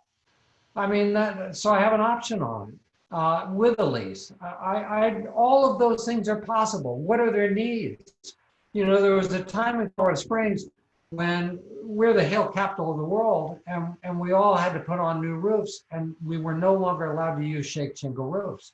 And some of the subdivisions where you use something that looked like shake shingles, that was a very expensive roof. You had to use a metal roof or some sort that looked like a shake shingle. And my approach was to go around to find owners that really had a financial hardship to change that roof at that point and say, listen, let me put the roof on the house and just let me have an option to buy it when your kids are out of school and some point in time down the road. Those are all things that you can do, but again, it's looking at the owner's needs, not my needs. You gotta be willing to meet their needs first before you look at what you're gonna do. Once you do that, I've never had a problem getting them to sign the contract. It's never been an issue at all. Let's see, you earn owners trust master leasing their property and they'll send you referrals. Question? Was there another question? I thought I heard someone. Okay. I do have a question. They'll send you referrals. Okay. Okay, David, I'm sorry. Mine evidently has a little bit of a delay. This is Liz, and I got a couple of questions here that might fit from other folks in the group that have sent me. This one is saying that if they are already a licensed manager, can they still do a master leasing as a principal? Great question. Great question. As a licensed real estate broker or agent or affiliate broker, are you allowed to buy real estate? Of course you are. As a licensed real estate agent, are you allowed to lease property that you own? Of course you are. Are you allowed to master lease properties? That's what my son-in-law does. And what I did, I became licensed January 7th of 1981. And from 81 until October 1st of 96, I managed properties for people and I acted as a buyer's agent to acquire properties for people. October 1st of 96, I canceled every agency relationship I had and I turned around and leased the properties I used to manage and did not lose one account. So yes, you clearly can. But what do you have to do? You have to disclose. And I have a full one-page disclosure that I use that says, you know, Tilney is buying this for his account. He's buying it to make a profit for him, for his kids, for his wife, for his trust. He didn't give you any ideas to value. He didn't hold himself out as legal or tax consultant. All he did was tell you what he was willing to pay. And what you really find by doing that, I have a whole page, a whole really an 8.5 by 11 page of disclosure on that order. And what you really find is people read that and they say, this is the most honest guy I ever saw. Everyone else who comes in here says, I'm here to help you. They're not here to help you. They're here to make a buck. Whereas I come in and say, I'm here to make a buck. But if me making a buck helps you, we'll do business. If it doesn't help you, we won't do business. And so it really works out very well. Over disclose. The biggest problem you have as a real estate professional is that if it looks like you did too well in a transaction, that some bureaucrat down the road may try and set it aside and end the transaction or against you. So be careful and just over disclose. It won't come back to bite you at all. Was there another question or should I keep going? Let's see the chat. I'm going to keep. You could just keep going, but I'll have some at the end. Okay, sure. That's fine. That's great. Let's see. Earned trust equates to big negotiating advantage if and when they want to sell. You know, the simplest negotiation I found when they were selling in many cases, I'll just give you an example. Let's say the house is, give or take $100,000 house. And nowadays that would be a $300,000 house in my town, but let's say it's 100. I would send comps to the owner when they said they wanted to sell from, let's say, $50,000 to $500,000. I'd give them the whole thing. And then I talk to them and I say, I'm not going to set the price. The only thing I'm going to do is say yes or no. But just remember, if you do business with me and sell it to me, there's no downtime. You go from a lease to a sale. There's no negotiation. There's no points. There's no things you got to fix up. And you know, I found that negotiation, and people liked me because I had done at least what I told them I do. And they would carry the financing for me long term in many cases.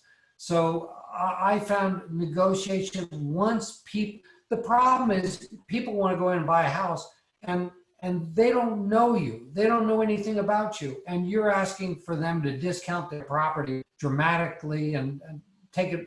They perceive that you're trying to take advantage of them. Whereas if you create a rapport with people and you actually, you like these people and you talk to them and you tell them, I'm in it to make a profit.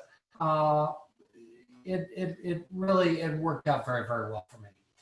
Okay, the next section then says, is there any downside to master leasing?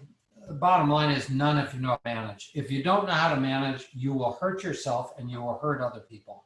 And so it's really, really important that you learn how to manage. You got to know and comply with your applicable laws. That means federal, state, and local, and also real estate licensing laws. You got to know all that stuff, and it's easy enough to learn that stuff. You know, in Florida, you know, you've got Harry Heist at evict.com that's got a whole bunch of free videos that show you stuff there. You ought to look at that since you're in Florida.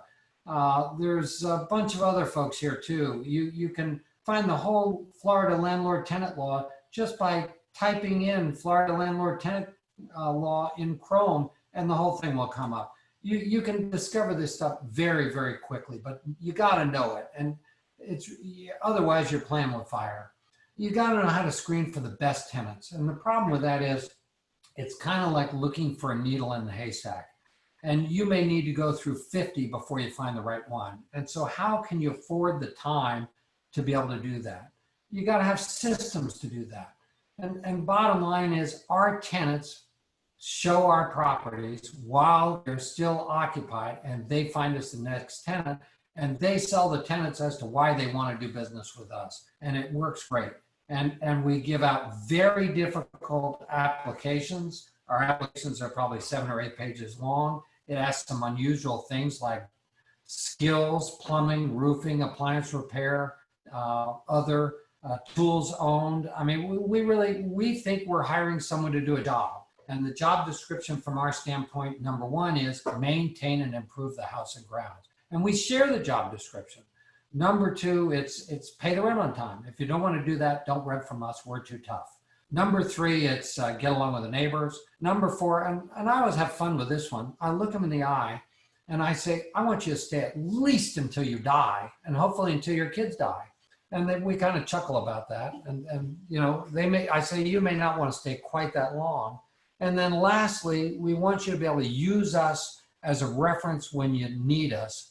But other than that, we're going to leave you alone. We're going to treat you with respect. We know it took you a lot to get where you are in this world.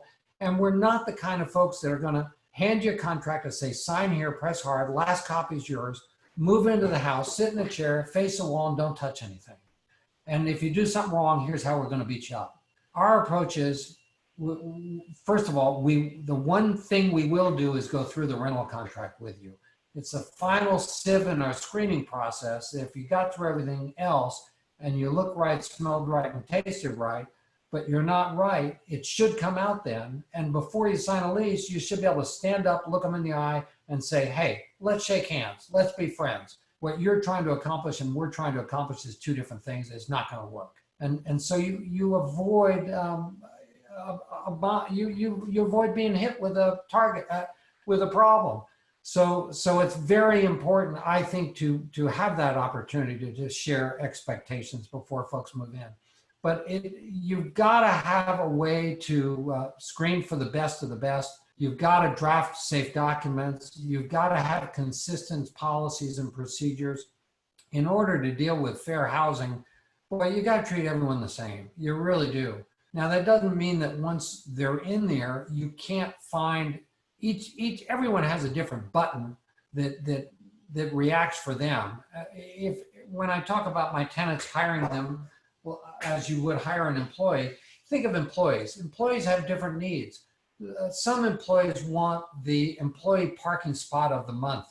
You know, they want, another one wants a gold star on something. Another one wants more pay. Another one wants flexible work hours.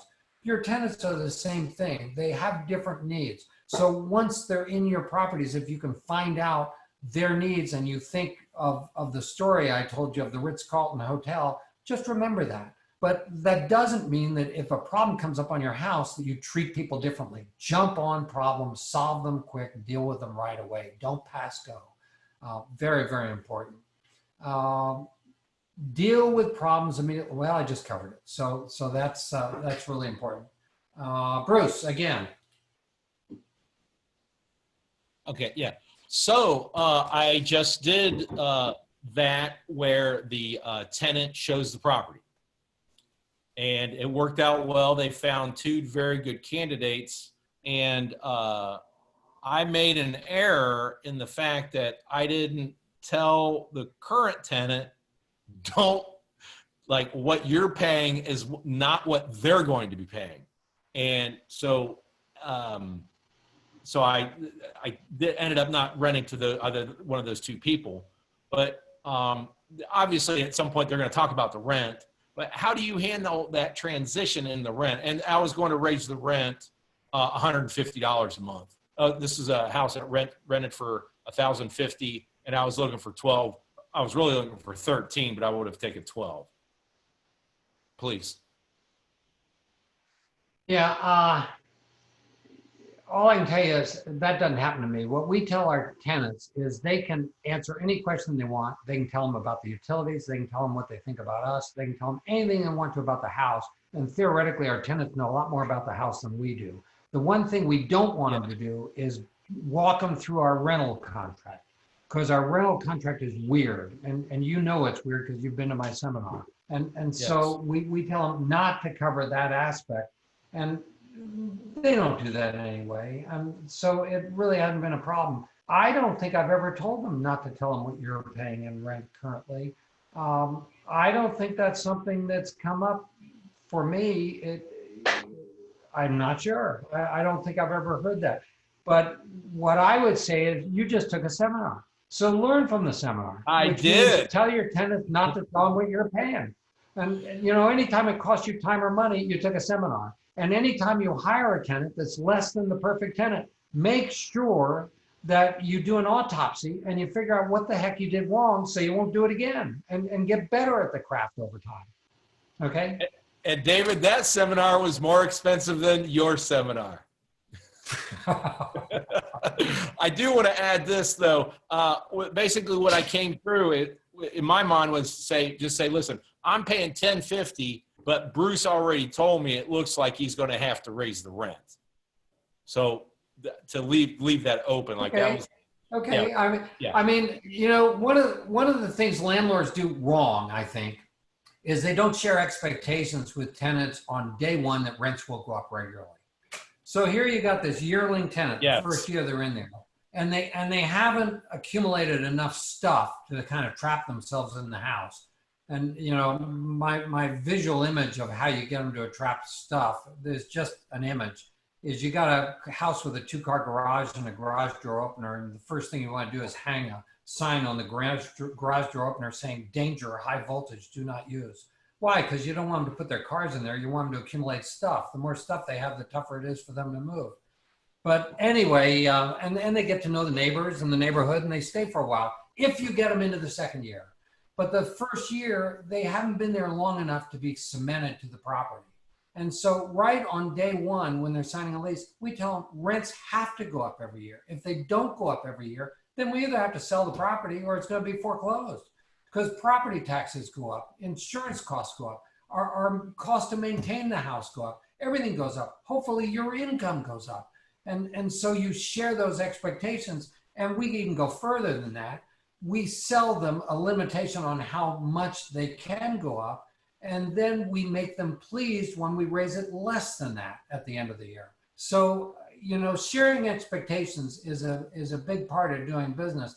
You don't want to spring something on a tenant, a month before his lease is over that his rent's going up $250 for a month. You want him to know up front. You want him to that's just really important. That's bottom line. That's all I can tell you. And David, I want to just ask a similar question. So, okay, that I have student rentals, and this particular house is not a student rental. So, here's my predicament. I mean, in some way, I have to have two different kinds of leases.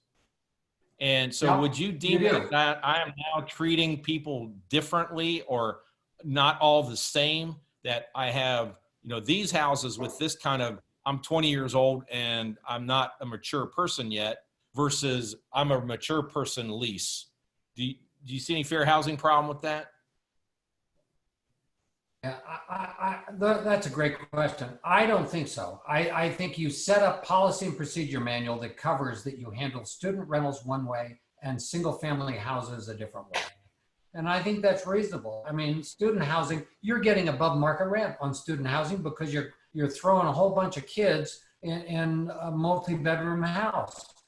And you know that when they move out, you have a balloon note that comes due and you got to go through the house and square it away. Whereas if you're renting a house long-term for 25 years to one family, theoretically, you don't have to do anything until they move out, and then you got to rehab the house. So, but I mean, create a policy procedure manual. You're going to treat all students in your student housing business the same. You're going to treat all people in your single family house units the same, but they are different businesses. They're very different businesses. I don't know anything about the student housing business, and at my age, I don't want to learn. Okay. Let's see. Okay, so change your management paradigm to maximize your real estate results.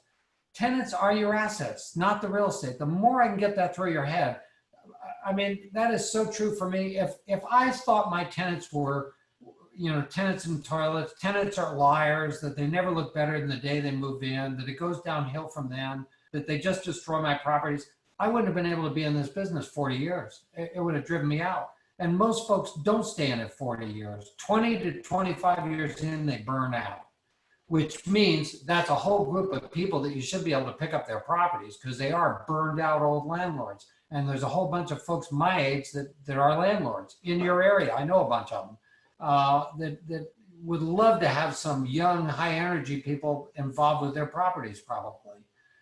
But, the tenants are the solution to meeting your goals, not the problem. They are the on-site resident managers. If you'll give your tenants the control needed to do their job you've hired them to do, understand that it's your fault if they fail and do autopsies on your failures to improve your systems and procedures. I'm a control freak, as I think most landlords are. But I really need to let you know that I find the more control I give up to my tenants, the more control I really have. I can live wherever I want. Kind of a strange year to tell you this, but for the month of February, we were in Southeast Asia just before COVID-19. Actually, it was over there, as a matter of fact. But I have no employees back here, and my February rents. I left before the last day in January, and we collect all the rents by ACH. We take it out of the tenant's bank account once a month, and I'd set it all up so all the rents came in. No one was late. Everything was fine. I came back and reconciled the books and got squared away, and then the March rents came in right away. So it's not a hard business. I really don't think. As I say, landlording will become your lazy way of playing at real estate, and it will provide inflation hedged income for your retirement. Good management is the key to master leasing, as it also is to long-term ownership. I already told you before that I think that if you don't know how to manage, you're really just inventorying property for those of us who do. Management's always the key. But the problem is people don't really want to learn management. They either think they know it or they want to hire the nice man and not learn it. But I think, and people who are managing their properties, the real problem there is you're so busy working in your business that you don't have the time to work on your business. And to be a good manager, you need to have time to work on your business. You need to develop systems and procedures. If you're going to buy your very first rental house, I'm here to tell you, you need to prepare a policy and procedure manual right up front. Why? Because if nothing else, it protects you from a fair housing complaint. Very, very important to show that you consistently treat everyone the same. Your income is not based on the time you spend managing. Income is not based upon your ability or willingness to work. I don't do a heck of a lot of anything. I do work on my business. We've just been working on getting all our new contracts ready to send out the last couple of days. And, we changed them a lot last year because, quite honestly, we saw more changes in the Landlord-Tenant Act in Colorado in 2019 than I'd seen from 78 until 2019. Absolutely amazing. All this stuff seems to be coming from the West Coast across to the East. And so be aware, make sure you're up to date on your laws and you know what's going on. It's very important. So I create the original contracts, then my wife goes through and proofreads them, and then we get them set, and then we create a letter and send them out, and they'll go out in the next week, I suspect. But working on your business, I think, is very, very important. Management proficiency allows you to acquire burned out landlords' properties, and there's a lot of burned out managers or landlords. As I said, 20 to 25 years, and people say, I never want to see another tenant again. I want to sell off everything, buy government bonds, clip coupons, and I'm out. The problem is government bonds aren't paying much these days, and your rentals will pay a heck of a lot more if you learn how to run them right. Management skill set provides you an asset you can use to negotiate equity positions with financial investors. I got involved with 3 houses outside of Atlanta. I'm the money guy on those deals. Someone else is the finder, fixer, and operator. And there's a guy I've known for 30 some years. I know his moral code. He's absolutely honest. And we set it up that he owns the properties. Why? Because I don't know the laws in Georgia, and I don't want the potential liability of having properties there when I don't know what all the laws are. So an entity that I own has loaned the money to acquire the properties. And, just to give you some numbers, I think we acquired 3 decent houses, turnkey, ready to go, for a total of $114,000 for all 3. One's a 432, one's a 321, and one's a 2 carport, something like that. Or was. One of them burned, and that was the best return we had. But anyway, so an entity I have has a note on them where half the net income is deemed interest to me. It's a performance note. And then Tilney has an option on half the upside, so that the upside is all long-term capital gain to me. But I control when I sell my note. I control if I sell my option. The other guy controls when he sells the property. I have no control of that. He owns it. And I really don't care. But we each control 100% of what we've got. We're not partners on any specific part of the deal. But, the other individual, he didn't put any money in. He used his time and his management expertise to get half the income and half the upswing. And you think about that, if the properties are free and clear, that's not bad. If he's willing to work hard, he'll do very well for half the income and half the upswing. And you can do that if you have the management skills. Your skill set can help unintentional landlords solve problems. Who's an unintentional landlord? Well, it's someone who's been forced to leave town because of employment. It's someone who maybe inherited a property from someone who died and can't sell the property. It's someone who has too much debt on the property and is going down, and you may be able to figure out how to help them.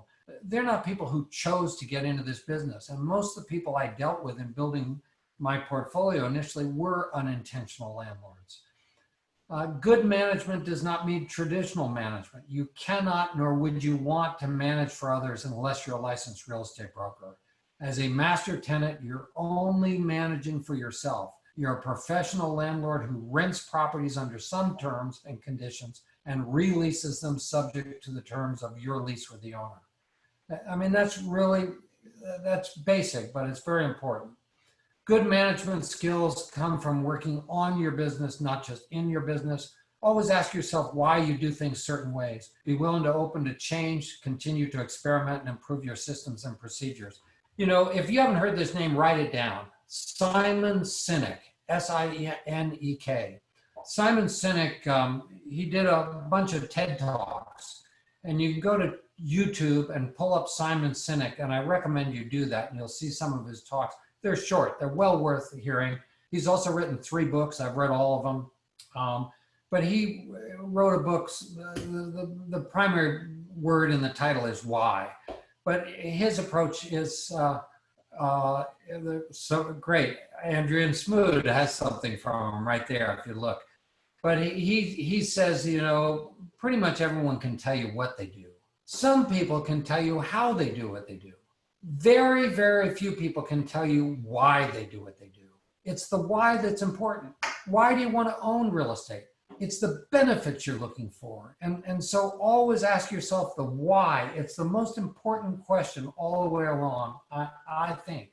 And Simon Sinek really you'll enjoy. I would say listen to him and maybe continue and buy his books.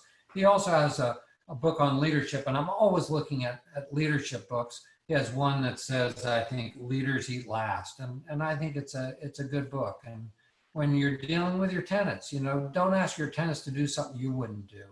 Our whole deal with tenants is you want to inspire them and you want to influence them. You can't cajole them. You can't force anyone to do what you want them to do. And that's what too many landlords do. They use the stick of the security deposit as a way to get compliance. And that doesn't work. It's really some of these leadership roles that will really help you with that. Real estate is a people business. Don't automate to the point that you lose contact with your tenants. Tenants need to know you care about them and their needs. You know, I'm a member of the National Association of Residential Property Managers. I hang out with a number of property managers, and more I see more automation in this business all the way around. And I automate a lot. I mean, we don't show properties, we don't inspect properties. You know, and rent collection, I collect all my rents in 5 minutes a month. We do a lot of things that are pretty automated, but I do have the people touch. I do deal with my tenants. And I find now that people are not only doing self-showings to tenants, but applications online from tenants, signing leases online with tenants. And if managers can figure out how, they'll have the tenants pick up the keys so they never have to see them the entire time they do business with them. I don't think that works because it is a people business. You need to share expectations. You need to verify that what you're offering is what the tenant wants, and what the tenant wants is what you're offering. You don't have that opportunity to do that unless you meet eyeball to eyeball, belly to belly, or can you do it through the phone? Yes. Have I done that? Yes. It's not as good as eyeball to eyeball. Will I consider using Zoom in the future? Yes. I mean, there are some great things that have come out of this COVID-19. Things like Zoom. There are other ways we can do business down the road. But you need that ability to have that personal relationship. When the COVID-19 thing really came about, we thought it was really important. Well over a month ago, we called up all our tenants individually, and we just let them know we care. And we said, you know, if you have a problem, we have a problem. And so if something goes wrong, by all means, let us know. And, you know, we believe in the power of prayer. If someone gets sick, we'd really like to hear about it. And then we also told them that I made a decision. I really think that I think there's 2 phases to COVID-19. One is the medical situation. People are going to get sick, people are going to die. But I think the bigger thing is the economic. And I think economics is going to be with us a long time. So I made the decision, right or wrong, and time will prove me out, that we said we're in Colorado Springs, we're not going to raise any of our rents this year. And we're just happy to have good folks in our houses going another year. We said they will have to go up next year, but we think that given our marketplace, knowing that my rents are top market anyway, because I have good houses and I keep them at top market, we thought it was the right thing to do. And that brought us so much goodwill, just that conversation, that people would open up and talk to us about their finances and tell us their situation. And I would say that's really important. And I was given credit for the ELF formula, and I did not create that formula. And someone on this call will know, I do know exactly who it was. Remembering his name is another issue. It was the guy who did the 1031, always wore the 1031 button. But it was not, it was one of the guys that was one of the mentors to Jack Miller. And he actually went down in a boat in Pearl Harbor, and after multiple hours of thinking they drowned, they went up and lifted up the hatch and found they were up of the water. But I can't think of his name right now. And anyway, he came up with the ELF formula, meaning easy, lucrative, and fun. And I think managing properties is easy, lucrative, and fun. I think it's a great way to make a living, and it really is fun. The last page on this talk, I've gotten my thoughts as to how tenants want exactly what you want, with very few exceptions. Tenants want to live in a safe environment. My gosh, I want a safe environment too. I don't want to be in a war zone. I don't want my wife to have to go to a property at some strange hour and have a potential problem. There's no conflict there. It's much easier to manage and maintain a property that's not a war zone property. They want well-maintained property. Well, I do too. I find if you run property into the ground and have to resurrect them, it's much, much more expensive than taking care of them from day one. That doesn't mean I want castles. We had a lot of 800 square foot houses that worked great, but everything in them functioned right. They all worked and they were neat and clean, but they generate more rent, they appeal to a better applicant, and they're cheaper to maintain. Let's see, tenants want understanding and agreement regarding the rights and obligations of both parties. I want the same thing. There's no conflict there. Tenants want control of occupancy. They want to be able to leave when they want to leave, but they want to be able to stay long-term. Not have the property sold or foreclosed out from underneath them. Well, I want those rights. So that is a potential conflict. And so you have to cooperate to mitigate the costs and damages to each party and work together on that. But I'm not going to give up those rights. I want that control. However, I'll look anyone I do business with in the eye and say, I want you to stay here at least until you die, and hopefully until your kids die. So they do know, and we do advertise our property as being long-term rentals. We're definitely in the long-term business. They don't want to pay late fees. Well, I don't want to collect late fees. I think it's a pain in the neck to have to run all over to hound people for that. Now, John McFadden is a good friend of mine in Fort Myers, and he may be on this. I gave a talk like this not long ago, and he called me up right after it and said, you know, I still like my late fees. He told me when he went to a class I did that he generates over $45,000 of late fees a year. Well, if that's the case and you like that, fine. You're like the credit card company. By a certain date, this is your payment. If you pay after that date, you pay that much more. Pay me now or pay me later. Either way, that works. I just find if I can efficiently use my time and collect all my rents in 5 minutes a month, it gives me a lot more time. You know, I get my rents on the last business day of the month. Think this through for a second. The next morning, I go online, get my bank statements. I reconcile my bank statements. I'm done for the month. I'm done, with the exception of special things that I'm doing, capital improvements. We just poured a new concrete driveway today in Colorado Springs. I'm doing a rehab there right now. But I'm done with the basics because the rents are in and my books are reconciled and the month is closed by the first of the month. They don't want rent increases. You need periodic rent increases. So that means you got to share those expectations on day one. And too often landlords don't do that. And so a good tenant at the end of the year says, who do you think you are raising the rent? I'm not going to put up with this. And he moves, and he doesn't realize he moves out of your property into another property that the owner had just raised the rent before he moved in. He doesn't see that. So make sure you share those expectations up front. Your tenants want to make your house their home. Well, I want that to happen too. You don't want people, quote unquote, camping out in your houses. You want them to take your house and make it their home. It's so important. You want them to internalize. You want them to take pride in it. It makes a big difference. They want more discretion to make decisions about maintaining the house and grounds.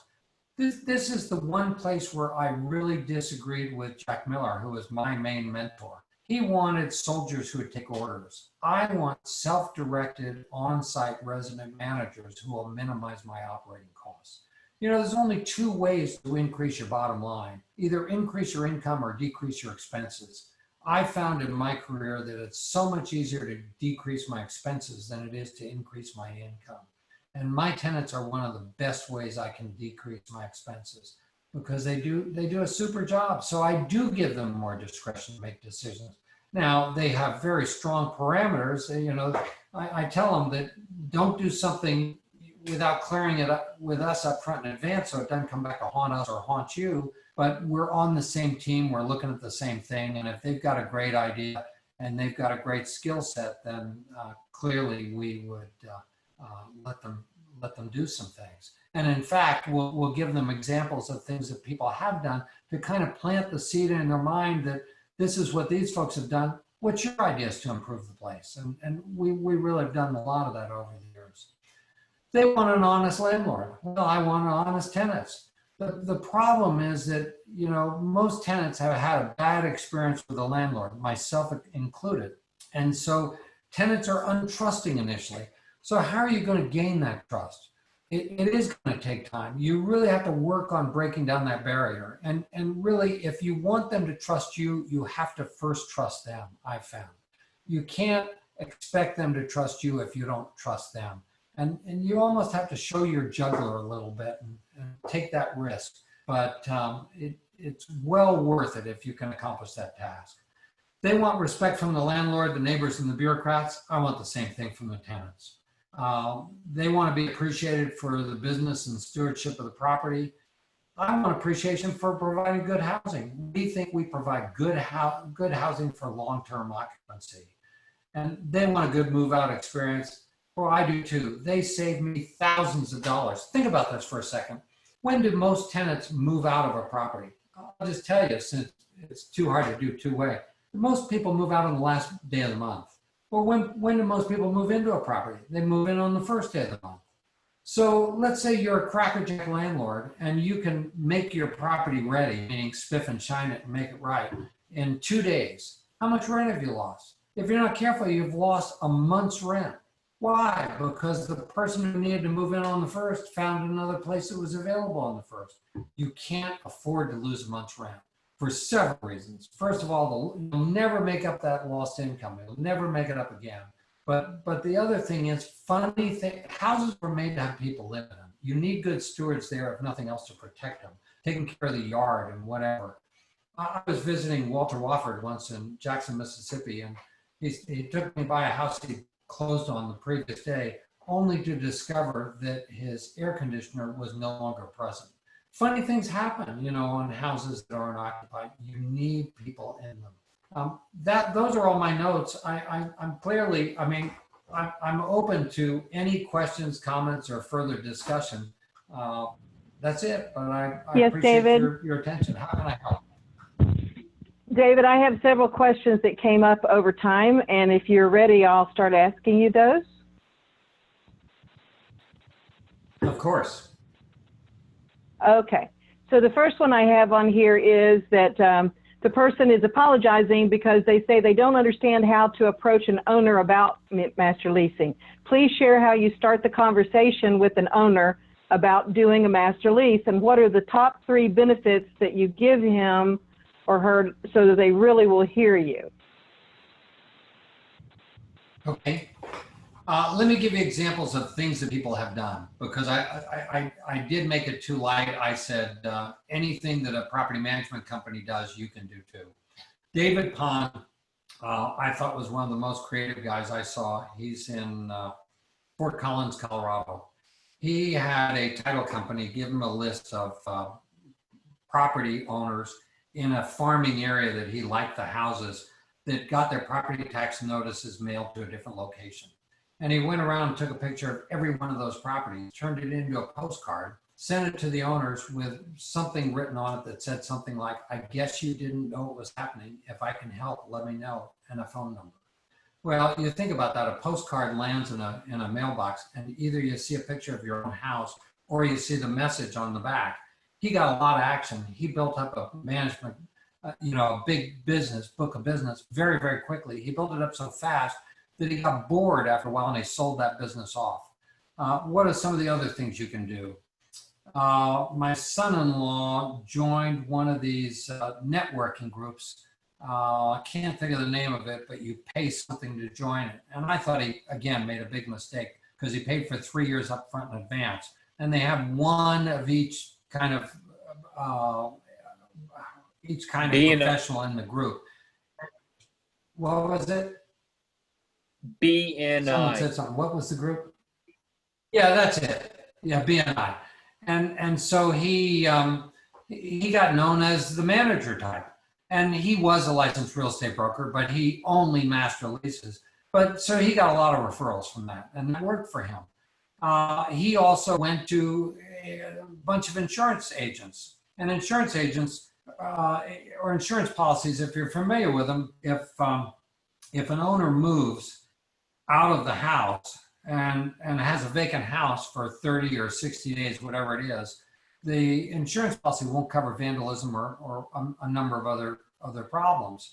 And so he went to the insurance agent and said, I know you can't give me a list of all your customers where this has happened, but you can give my name and number out because I can help solve their problem. I can lease their house from them. They can change from an owner-occupied dwelling to a rental property, and the insurance will be enforced and they'll be safer. Okay. So he picked up properties that way. Now, how did I pick up mine? I started slowly, and I started as an agent, holding myself out as a property manager. I never really wanted to be a manager. What happened was we were buying properties. I tested 3 different property managers with our stuff, and they all fell flat on their face. None of them had the attention to detail and follow through that was required. And I was really acting as a buyer's agent and acquisition of buying things for people. But since I was forced into managing our stuff, I figured I might as well take on some other management to help pay my overhead. And so little by little, I picked it up. And my initial approach was, bring me your problems. It was kind of like the Kmart blue light special. Give me the biggest problems you got. Just dump them on me because I like it. So I built up enough income, and then I immediately got rid of the chaff, threw away the bad properties, and replaced them with better properties. And so then I got known as in my community that I knew how to manage. And so really I was very lazy. I did very little marketing. It all kind of came to me over time. People would tell people and they liked the experience of doing business with me. And so that's how my business developed. How many properties did we run? Not that many. We had a little over 100. I don't know the exact number, but it worked well. Now, what were the benefits that the owner get? Well, they didn't have to deal with tenants and toilets. And most owners are scared to death of dealing with tenants and toilets. That's why they hire management companies. And I had so many things I could offer that was different. That if they dealt with me, they dealt with me personally. They had my cell phone. The buck stopped here. They didn't call a company and get a different person every time they called that didn't know them, didn't know the situation, and employees would come and go. It was me. They didn't have vicarious liability for my acts. I could protect them from that. If the bottom line number was identical, and I'll give you the example of how it could be identical, just for the sake of the math so you can see it. If I managed their property and charged them a 10% management fee versus I master leased their property, agreeing to pay them 90% of whatever I collected if and when I collected it, their bottom line is going to be exactly the same, right? Well, the difference is, I think from a tax audit standpoint, it's better to show less income and less expenses than more income and more expenses. So by me paying them less and them not having a management fee come out as an expense, I think that looked better for them. But it also was better because they could show they were actively involved in managing the property because they did not hire a manager. They were doing business with me. They leased it to me, so they must have been managing it themselves. There are any number of benefits, but I think the big thing is it's not a one size fits all. It's not, what do you charge? 10%. 11%, 8%. And then even if you've dealt with management companies, and there may be managers on the call, but it's not what you charge. There's also a whole bunch of other nickel and dime charges. And it's also how effective are you? How fast are you at doing evictions? Well, I've only done one. If someone says, oh, we're really good, we know how to do it. Well, you don't want someone who does evictions on a regular basis.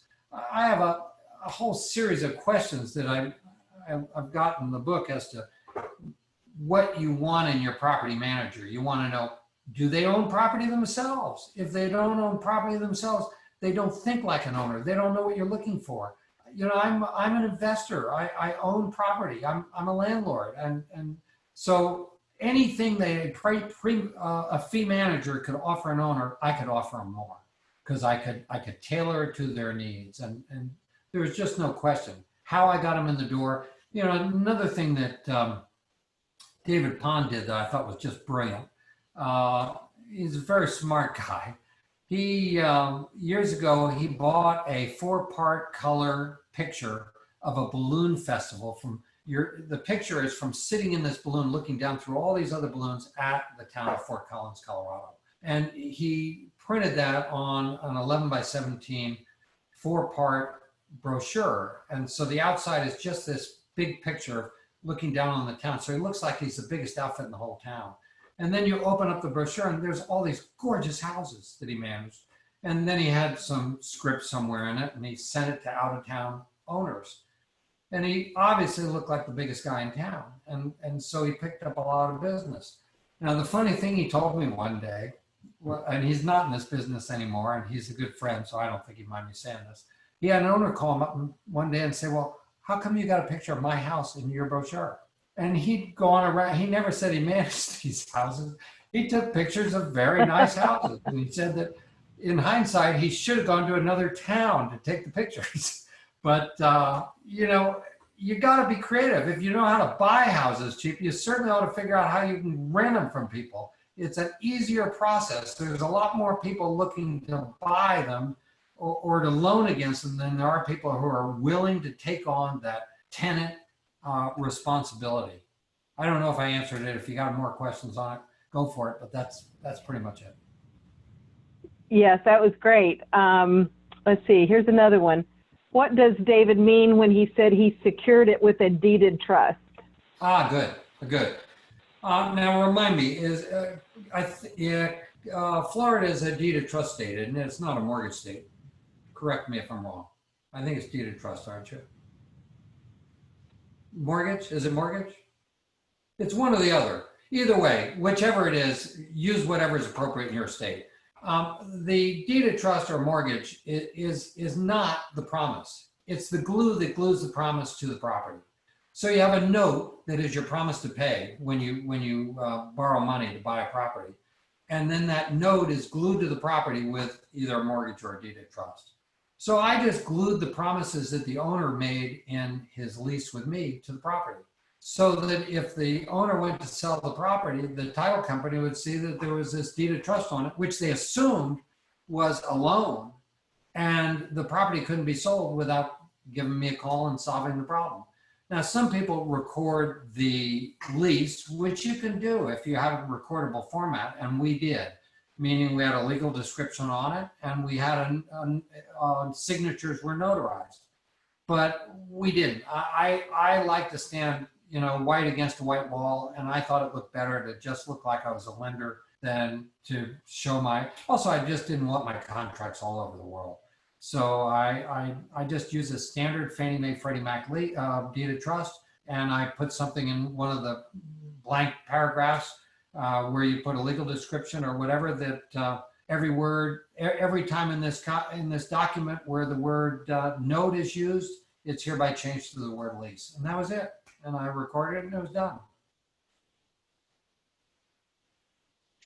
Dave, what kind Very of good. numbers? Sorry. I think Susan's trying to say something. As far as, Or when you have a mortgage, you have, what numbers do you pull out of the lease to put on that mortgage? That's a great question. There's no there's no requirement to put a number in it. And the first one I did not put a number in it, which is very confusing. And when I went to, I can't remember if it was recording it or releasing it, the bureaucrats couldn't understand the recording, what the situation was. Now, in Colorado, to record a deed of trust, it cost me $10 the first page and $5 thereafter. In Florida, you have the joy of paying doc stamps, which I wasn't aware of. And it just goes to show you the importance of knowing the different laws in different states. Because I put a deed of trust on property that I bought here, and it cost me big expense to put on it because I put on $1 million debt to an entity that I controlled just as an insurance policy. And I had the joy of paying $5,000 to do that. But so you can use whatever number you want, but now I do have a clause in the lease that I tie a number to the glue that glues it with a mortgage or a deed of trust. And typically I'll just find some number that I like when I'm doing it in Colorado, since I don't pay doc fees. For me, for example, on one that the mortgage payment was, I think, $1,330 a month, and my payments were $995, and I subleased for $1,295 initially. I took $1,330 times 72, I think, because I rented it for or either 60 or 72 months. And that was the amount that I put in that paragraph in the lease, and I tied it to the same number in the mortgage or deed of trust. But there's no magic. Put any number you want. In Florida, I'd be inclined to put a smaller number because you got to pay a doc fee.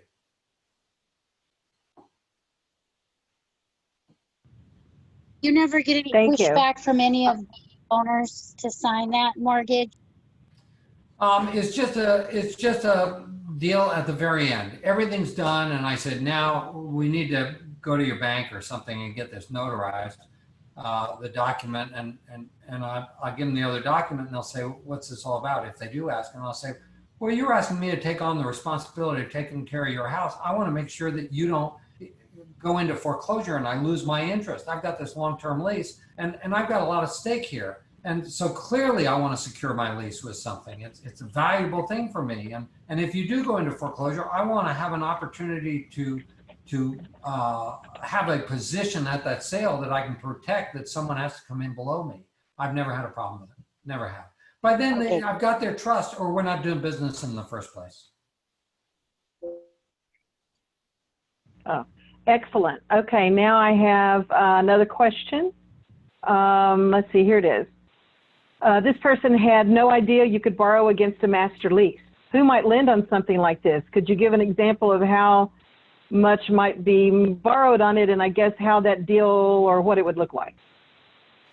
Well, I'll tell you, if you brought me a 35-year lease well secured with a deed of trust at where I was making $300 or $400 a month, I'd loan you on it all day.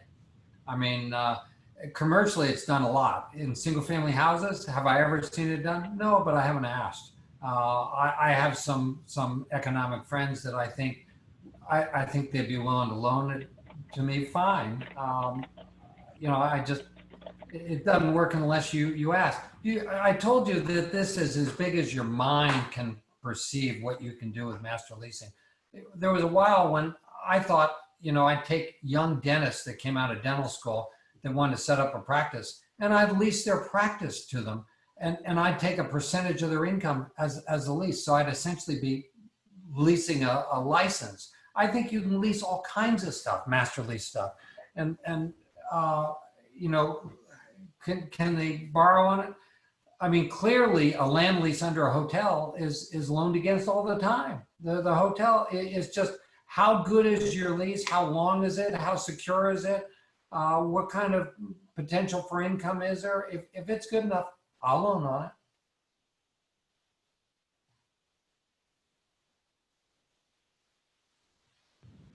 Okay, great. Thank you. Here's a question for you. What do you mean when you say portfolio income is the hardest to shelter? Well, it just is from tax, you know, earned income. You have business expenses you can write off, Schedule C or whatever. Passive income, you can write off all your depreciation, that's rental income. Portfolio income is interest income, dividends, that kind of stuff. There's no write-off against any of that stuff. I think it's hard. From my standpoint, it's the hardest thing I know to shelter. I don't know how you do it. You can shelter $25,000 from your rental income losses against it, subject to the phase out, depending on your income level. It phases out from $100,000 to $150,000, unless you're, spend so many hours and meet some other requirements. But it's just the fact that the portfolio income, there's nothing you can write off against it. Okay, very good. And here's one that says, do you ever, okay, what if one of your renters is interested in a lease option? Do you ever lease option out any of your properties, or do you only do straight rents with everyone? The answer to every real estate question I know is, it depends. I master lease optioned a property from a young GI family that I knew years ago from our church. And this was when, most of you guys will have no idea, but there was a time when interest rate went to like 21.5% or some such thing. And this was when that was prime rate, and interest rates were very, very high. And they bought a house, and since they were in the military, they got a CHAFA VA loan, which is Colorado Housing Authority VA loan, and which gave them a special deal on the interest rate. They treated the military differently. But the loan said that it was due to be paid off if they ever failed to occupy it as their primary residence, and they were being transferred out of town. So I went to him and I said, okay, I'm going to set you up with the #1 sales guy I can find in the town, and I'll be the lease guy, and we'll see who can solve the problem first. And the first thing we did was we went to the Colorado Housing Authority, and we said, do you want the house back or what? And they said, okay, you can lease it. So we tried to sell it and lease it, and of course I leased it first, and I leased optioned it. So I had the right to rent it and had the right to buy it at a certain price. And then I subleased, first right of refusal optioned it to our tenant. Now, what's the difference? My option was a right without an offsetting liability. I could definitely I could exercise my right. When I subleased it to my occupant tenant, I only gave them a first right of refusal option to buy it, assuming I could deliver title. Because although I had the right to get title to the property, there's no way I could guarantee the owner would physically give it to me unless I put a gun to their head. So you got to be pretty careful on a master lease situation that you don't promise something that you can't perform on. If I couldn't get title, then there would have been fraud involved, that I sold something that I couldn't sell.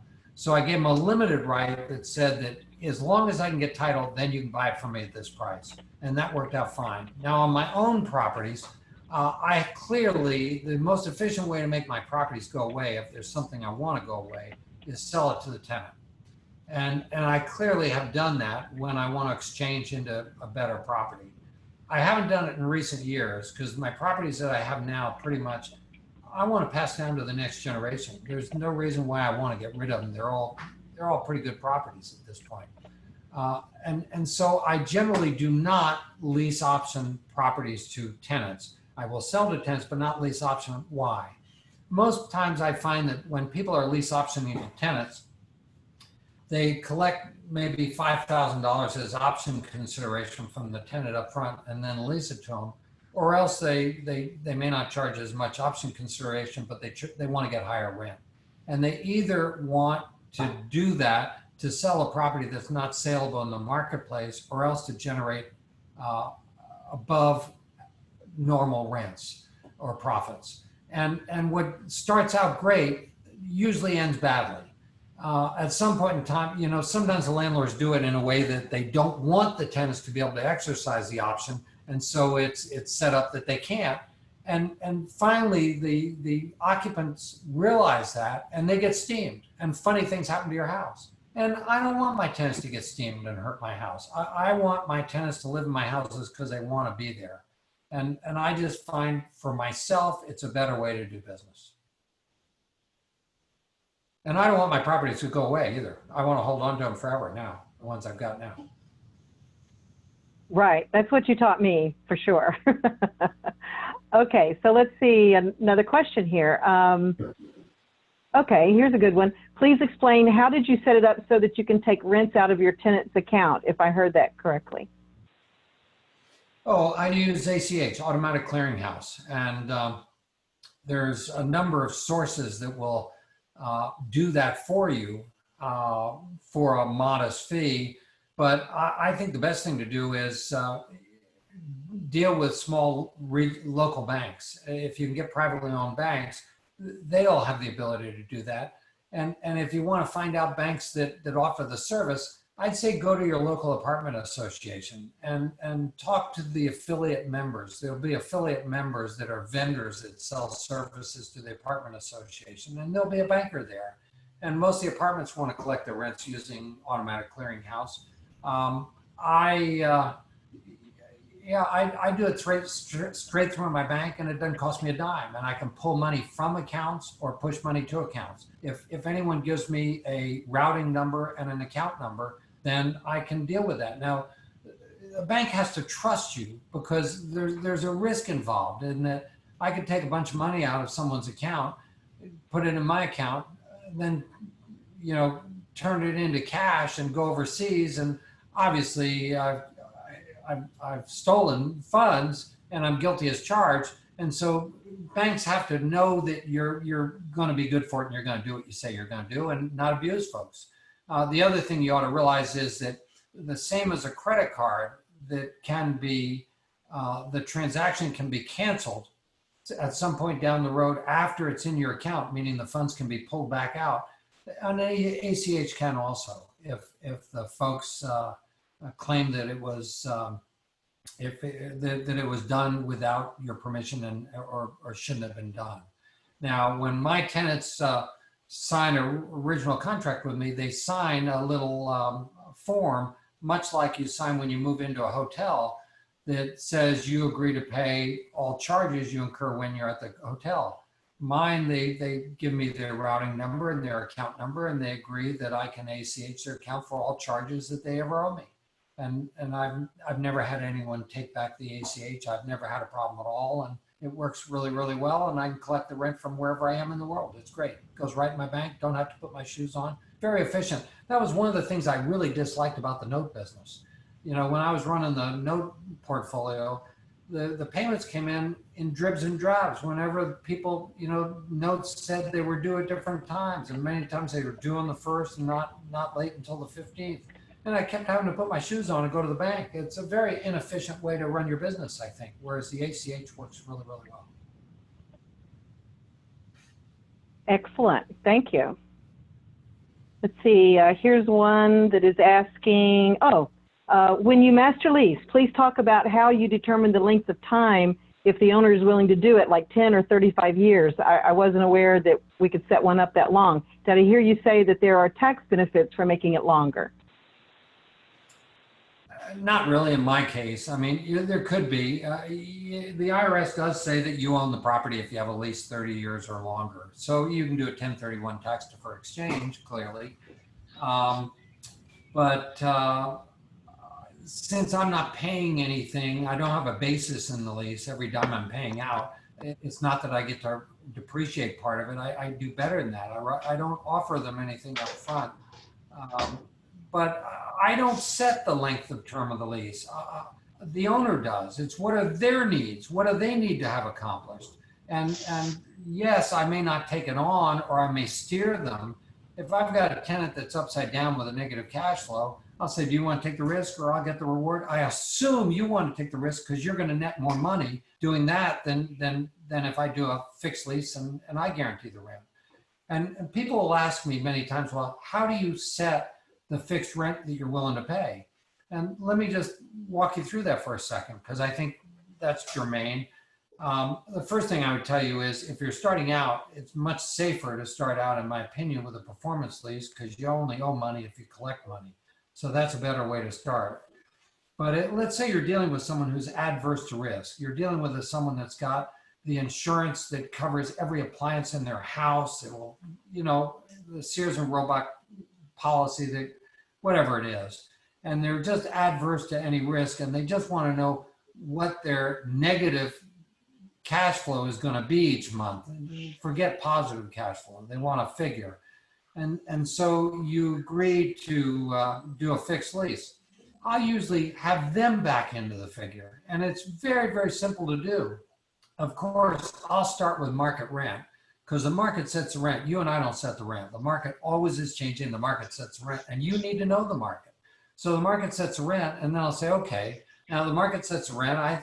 The rent is this, I think, and it's usually a range, but I'm pretty close. And then I say, okay, so I'm not doing this for my health. So how much should we take off of that for management? And you'd be absolutely amazed. 9 times out of 10 in my town, they always say, well, I guess 10%. And then you say, okay, so how much should we take off for maintenance? Well, I don't know, maybe 10%.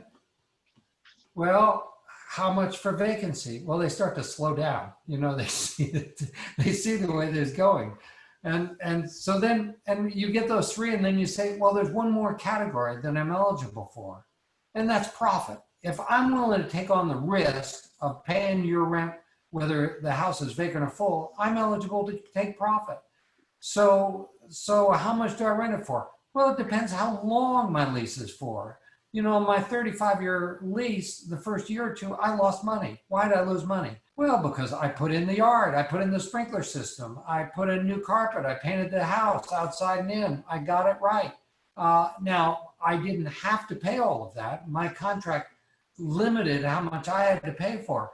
But my deal was I had a good enough deal in this thing. I never wanted to call the owner or anything to do with this property. That's why he gave it to me. He didn't want to have to mess with it anymore. And we were friends. We met and did other things. He sold me another house, and he carried all the financing on the other house at 0% interest in second position on a third house. So he gave me a house free and clear. So, I mean, it's not like I wasn't making other transactions, but hopefully that answered your question, that you have to start with what do the owners need, give them what they need, and take the rest. If they want less than 3 years, I don't want to do business with them. I'll send them to someone else. If I don't like the owners, I'll send them to someone else. If I don't like the property, I'll send them to someone else. If I like them, if I like their property, and they're willing to do at least 3 years, no problem. I'll take them on, or would. Now I'm old. Now I only deal with my stuff pretty much. I do have a couple of old 30-year master leases. Okay. You're really not that old, David Tilney. My goodness. Okay, let's see here. Mine is going. Here's one that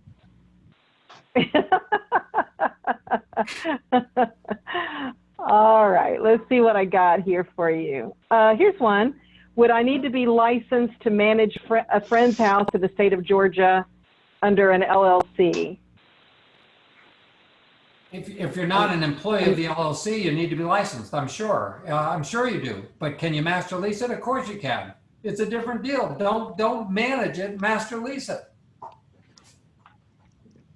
There you go. Now let me add on that. Let me add on that, because there was a case in Georgia that an individual came to my class, and he did everything wrong. First of all, I created a website that said he would manage your property. Well, you can't manage property if you're not licensed in Georgia, and he wasn't licensed. And then he dealt with an attorney. He master leased their property, or managed, whatever, and he messed up big time. And the attorney ultimately turned him into the Georgia Real Estate Commission, whatever it is. And they tried to say that a performance lease they could deem was agency. How they could do that, I don't know. But they started to say that. So I had to create a new hybrid lease that was really a lot of fun to create, because you know, Miller used to say, if they want to see the blue suit, turn on the blue light. You have a gray suit, turn on the blue light. It makes it blue. And so I created this lease that had all these funny things in it that looked like I agreed to pay them a big sum of money over 3 years or something. But if you did the math, it was the smallest amount a month that you'd ever believe. And I had so much, I had like 60 days in arrears to pay the rent without a penalty. And it just kind of went on and on. But there were a few things in there that were important to add, I think. Like we had checkoffs as to who pays the utilities during vacancy, who pays for advertising during vacancy. And it was just a checkoff. And I think all you have to do is do something that a management company won't do. And, you know, maybe the advertising doesn't cost you much. Maybe if I go in 90% of the time, I go from a tenant to a tenant with no downtime, doesn't cost me much to pay the utilities. Maybe I agree to pay the first $50 of anything that goes wrong in a month, you know, to take care of it in the house. Well, my occupant tenant has agreed to pay $75 of anything that goes wrong in a month. So anytime something goes wrong, I make 25 bucks. I mean, you just got to use your mind and draft by design and not by default. But can you master lease on a performance basis in Georgia? Yeah, you darn well can. And can you do it on a fixed base? Absolutely. Can you manage without a license? No, don't do that. You can't do that here either. What happened when people blew fresh grass out onto the street? That's excellent, because these are the kind of things that we learn in your class, David, that, I mean, people do not realize we have 2 or 3 days with you of amazing amounts of information just like this, like these little tiny things that can make all the difference in the world in any of our transactions. It's just so awesome. Sorry, that wasn't a question, but I couldn't help myself. It's so much fun. It's really fun. It's a great business. I know you really, really have taught me that above anything else, that you really make it that way. And I just love it. So here's my question to you, Liz. Have you master leased some property? Okay, so here's my answer to you. So I think whenever I first started coming to your class, I told you and shared with you that most of my tenants are in the medium to low income. And that some people had told me that they weren't sure that your system could work in that lower end client. So what I did is I started as slowly but surely as tenants have been moving out, I've been changing some of those techniques. I just want you to know that up front. That's not master leasing, but that's your lease system that you do. That's great. Yes. And I have found it to be very, yes, absolutely. In fact, my whole system changed from them being a tenant to them being a homeowner. In my mind, that's how I start speaking to them. That's how I create my relationship with them, so that they start feeling like that really is their home. And that has made an incredible difference in just everything I've done. So for that, I'm so grateful. On the master lease thing, I have only one master lease that I've done. And I really believe that's only, well, thank you. I appreciate you being celebratory about that. I feel like I kind of let you down a little bit, because I should have more than one set up right now. But it's only because I haven't been actively going after it. So you're re-establishing my excitement about it tonight, for sure. Yeah. Well, I just have the one. I think many people will find it's easier to pick up a lease than it is to pick up ownership, and it's just the first step towards ownership. I have two. Adrian, did you have something? Yeah, I have 2 testimonials for the 2 classes that Dave teaches on the how to manage your properties. When I finally switched over, I think it was maybe a year and a half after taking the class, to David's system. In short, I believe the lady took the property because she knew what her potential rent increases could be for the rest of the time she was going to be there, because of the way David teaches us to do it. And one of the reasons I believe that's true is she moved out of a place because they raised her rent $250 a month. And she had to move 45 minutes away. She wanted to keep her daughter in the same school, so she was driving 45 minutes each way to keep her daughter in school. And all she cared about for the 2 hours of lease signing was what her lease could potentially raise every year for the rest of the time she was going to be there. And it was almost like David set her up for me. It was perfect. And then for the master lease, it was January. We got a call, and the long story short, the title is so screwed up, it would probably cost more to repair the title than the home is worth. And they actually were about to give up and just give it to taxes. And for whatever reason, they called me and we talked, and long story short, we did a master lease, and I'm getting $390 or so a month from the master lease. They're collecting money. So I've made my money back on the class within a few months. So it's been awesome. You know, one of the things that I don't like about the California law that I mentioned is here you've got the state giving things that we typically give, you know, that the rent can only go up 3% plus the CPI. That's a benefit that we've been able to sell. And so I had to figure out new benefits and some changes. But, you know, I really, the business has changed a lot with the change in laws. I really see it sweeping from the West over. Seattle, well, I mean, all kinds of places. Minneapolis, you can't use credit reports anymore. Seattle, you got to do first come, first served. You can't do best qualified. There's so many things, and you got to fight it as a group that gets together and owns rental properties. You got to pay attention to what laws are coming up, and you got to pay attention and jump in there and raise Cain and rally the troops. There's just nothing more important.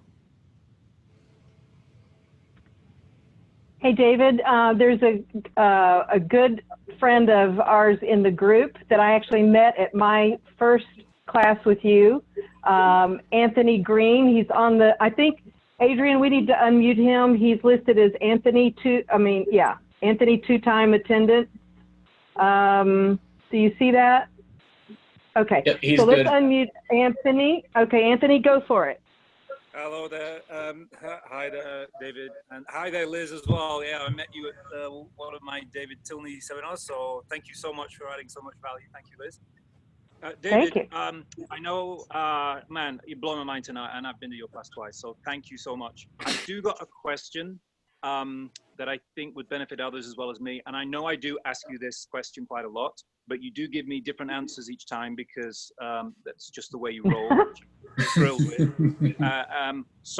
And you just give it out of your experience. And so the question is, now that even we don't know where the economy is going, and even we don't know who can pay and who can't, I do feel that performance leases certainly there'll be more appetite for those. And I just wondered, are there any ways that you would be able to advise us to, certainly given now that we're in this crash period, you know, how we can best propose those, best secure those, best not sell those, but figure out whether that can help out the owner. That would be awesome if you could give me some ideas about that, David. Thank you. And thank you again for an amazing seminar. I appreciate it. Well, I do think that David, wait, can you repeat that question? Because some people couldn't hear Anthony very well. You know, he's concerned, not knowing where the economy is going and what's happening, that he thinks a performance lease is probably the safest way to do master leasing right now. And my thoughts and how to put those together safely is kind of what I got out of it, I think. And what I would say is that I think there's going to be an incredible opportunity down the road. Why? I think it's going to take a while, but I think housing is going to crash and burn. And there's going to be folks that have houses that they just don't want to have. And they may not make sense to buy right away, but you might be able to lease them. And I think, you know, Peter Fortunato's on here, I saw, and he only does fixed master leases. And fixed master leases are fine too, as long as you have a safety escape that you can get out of them. So either one works. I always start with the needs of the owner. Start with the owners first. What do they need? What's the situation? Let me give you some other sources that I think will come up. Think about this for a minute. You've got these loans that will pay 250% of your 1 month's salary cost for your employees, but that's going to end at some point in time. So now you got some big property management companies. I mean, people that have 600, 700 doors, and they can't screw down their overhead fast enough. They've got lots of salary costs. They got rents. They got that they're paying on their office. They got all kinds of costs. I think property management companies are going to get burned. And in the process, you're going to have all these owners that don't want to deal with tenants and toilets or aren't in town, that it's another opportunity for you, I think. How do you find those guys? Well, you see where they advertise their stuff for rent, be it Zillow or on their company sites. But I'd start looking at some of that stuff.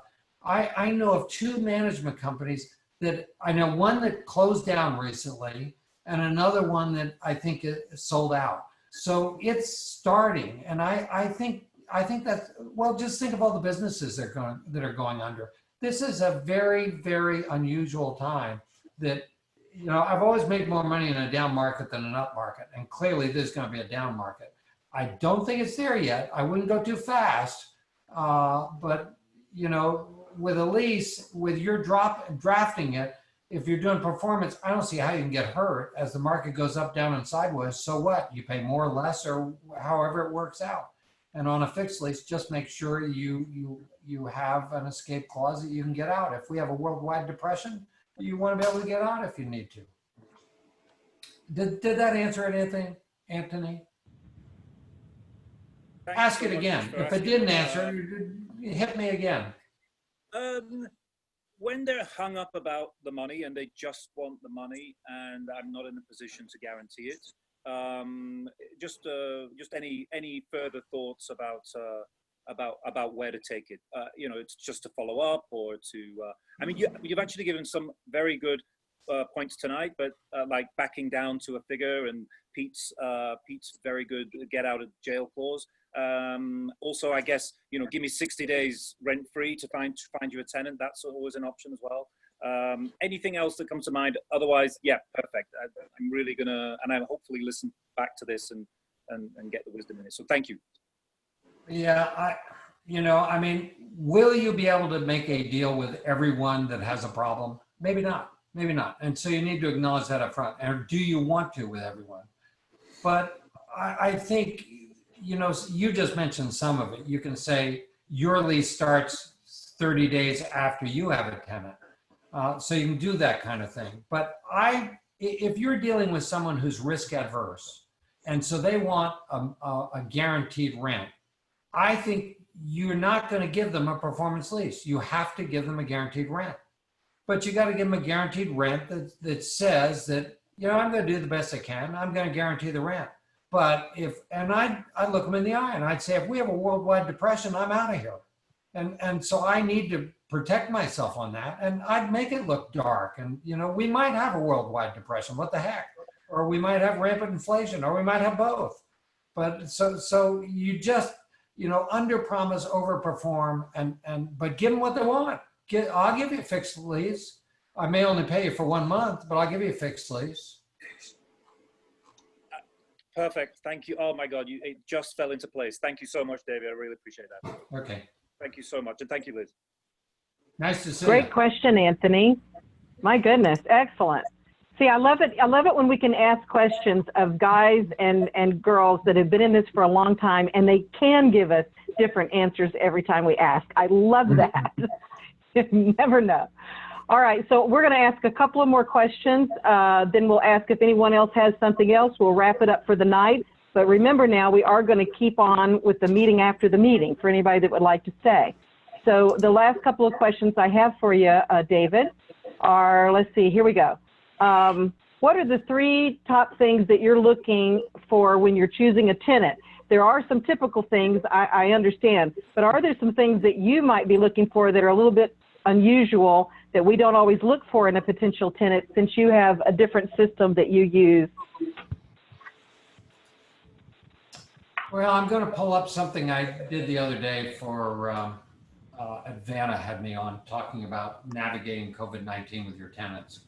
And I wrote down some ideal tenant character traits that I'm looking for.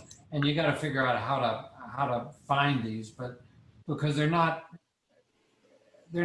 fill in a blank that you can find them real quickly by off an application. You have to do a lot of things to figure it out.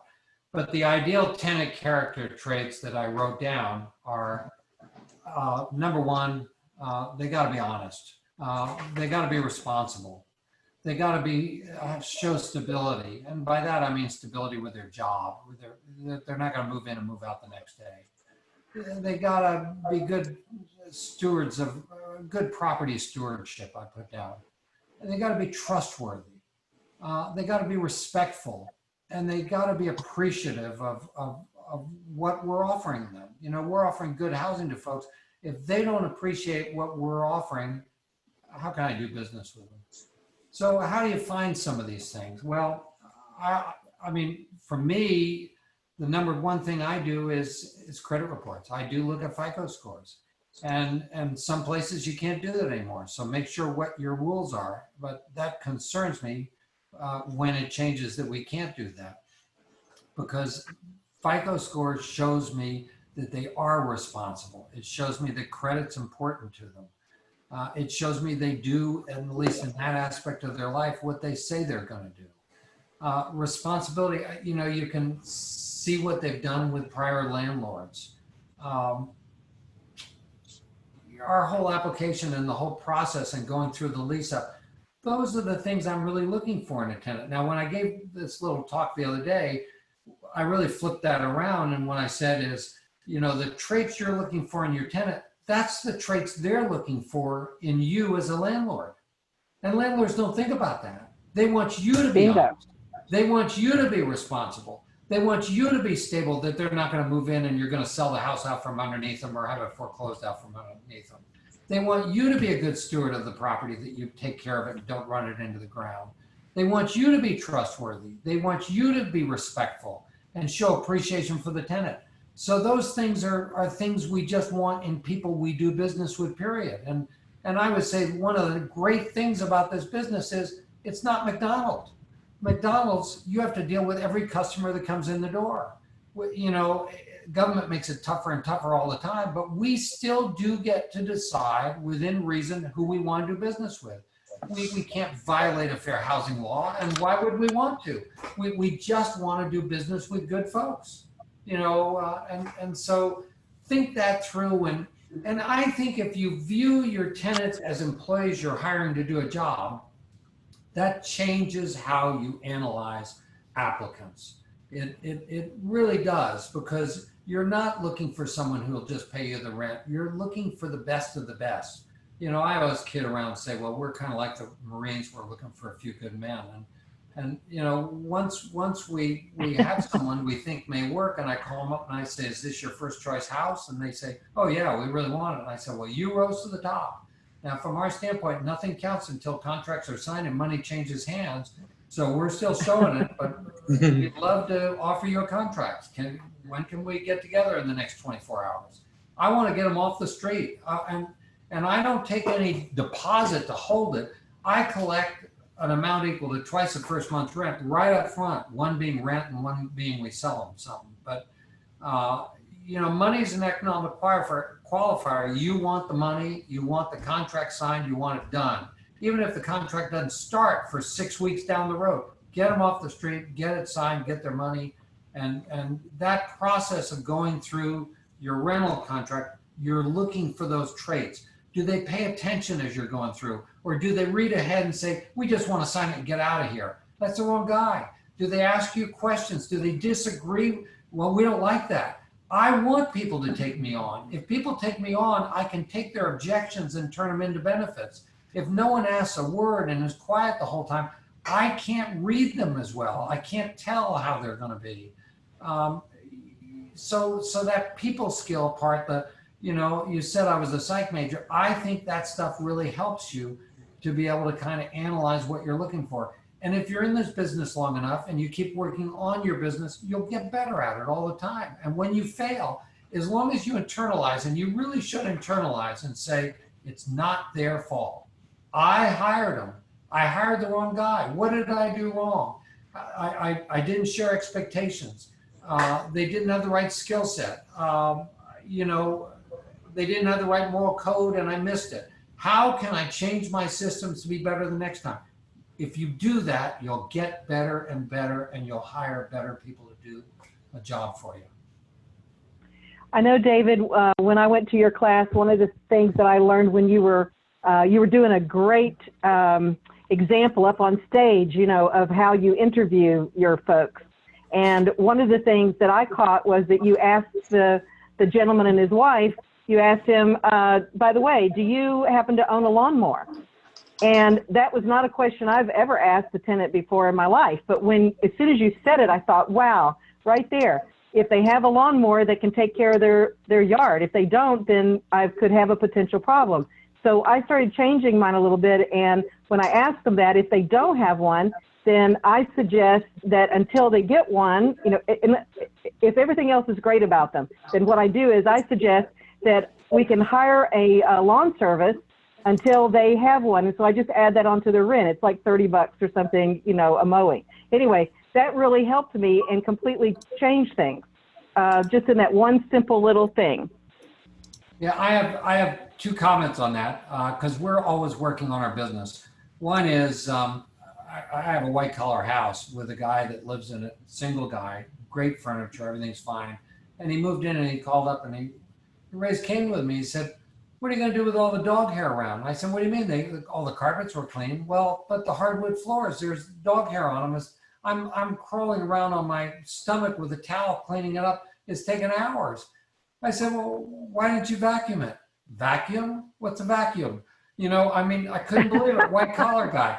So now in our applications, we ask, do you have a vacuum? Do you have a mop? I mean, we have lawnmowers in there, yard tools you own, skill set. We've got all that stuff in. So we're constantly changing. I'll give you another example. We did a rehab. We do a lot of big rehabs while they're tenant occupied.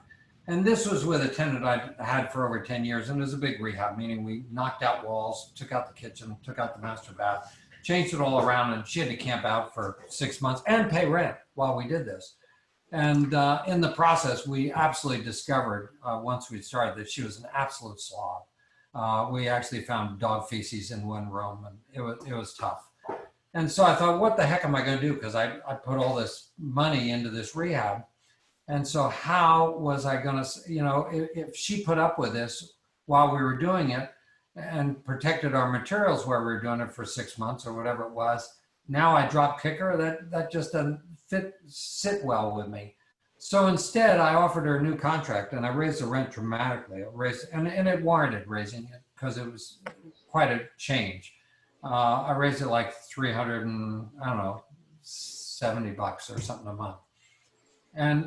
But in that lease that I raised it, I then included a housekeeper at my expense that came twice a month. And that was a solution to my problem, that I had someone there making sure that it was being maintained.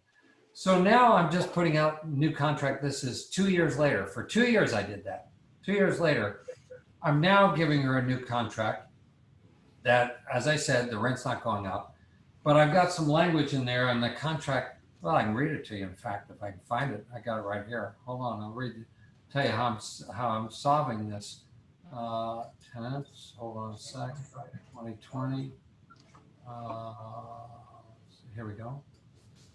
So on this one now, I'm trying to. I wanted the housekeeper to change the way she ran in the house. So here's what I put this time. I put, as a condition of this contract, tenants and landlords agree that my cleaning company will professionally clean the residence twice a month for the entire term of the contract at landlord's expense. Then, if it's ever determined that once a month cleaning is sufficient based upon the recommendation of my cleaning company, then the rent due for the subsequent month will be reduced by $110. because it cost me $110 a time for the cleaning. So again, I'm trying to reward her to get back, and it's kind of like your person getting them on a lawn service until they get the lawnmower. But we learn from our errors. We learn and we get better. Do the autopsies. Make your business better all the time. Wow. Wow, wow, wow. Okay. I'm so excited. I'm typing everything down that you say over here on my notes. All right, let's see. One more, and then maybe we'll wrap it up and then go to our after meeting. So this person is asking. Oh, good. Okay. Hi, David. Go ahead, Wade. Two questions. One is way early on, you said something, and I think you were talking about property management versus leasing, and I don't quite remember, but could you expound on that? And then the other one was, the second question is, every time, is that how you're talking about the different leases that you do, one toward the owner and one toward the tenant? I'm assuming that you like customize them every time, but I'm assuming that you probably have like a template that you start with the basics that's going to be on no matter what each lease each time, and you sort of fill in the blanks as you go, or how do you do that? And is that how do you do that? So, well, your answer to your first question, I've got to apologize, but I don't have any idea what you're referring to. So you got to give me more information.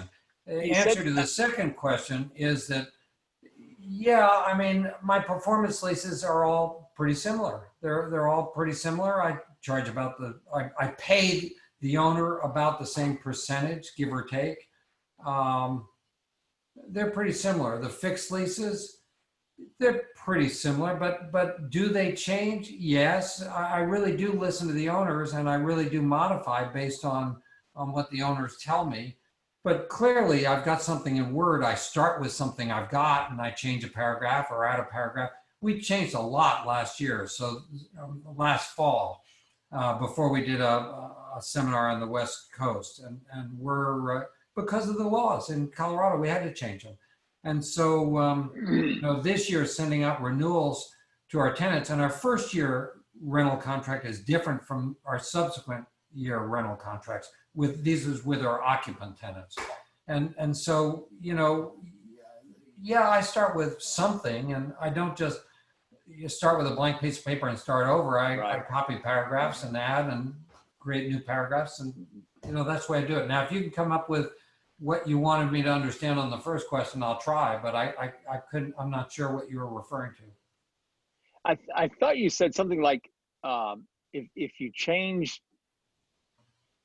what you call yourself from a property manager to one who holds a lease. Okay, maybe you're talking about when I started out in '81. I was a licensed real estate broker in the state of Colorado, and since I was managing my properties, I held myself out as a licensed property manager and managed other people's properties. And I did that until October 1st of 1996. And in 1996, I canceled every agency relationship I had with my owners, and I turned around and leased the properties I used to manage and subleased them and took a spread. And I was absolutely convinced it was better for them and better for me. And I sent them a letter that showed them why I was doing it and why it was better for both of us. And it all worked out fine. Now, I had one owner that I had two properties that I was running for her. And she said, I don't want to play. And I called her up and I said, I can't think of her name right now. She's no longer alive. But I said, listen, you know me and I know you. We've been doing business for a long time. Let's just try it. If it doesn't work, I'll put it back. But let's just give it a try. And she tried it, and I picked up more houses from her. So it worked fine. But I honestly do believe, if I if I lose my mind totally and I can't manage my own anymore, I don't want to hire a manager. I don't want the liability of a manager working for me. I want to lease my properties to someone else who will take care of them. That's a much better way to do it. Deal with an entrepreneur. I'm absolutely convinced it's a better way to do business. So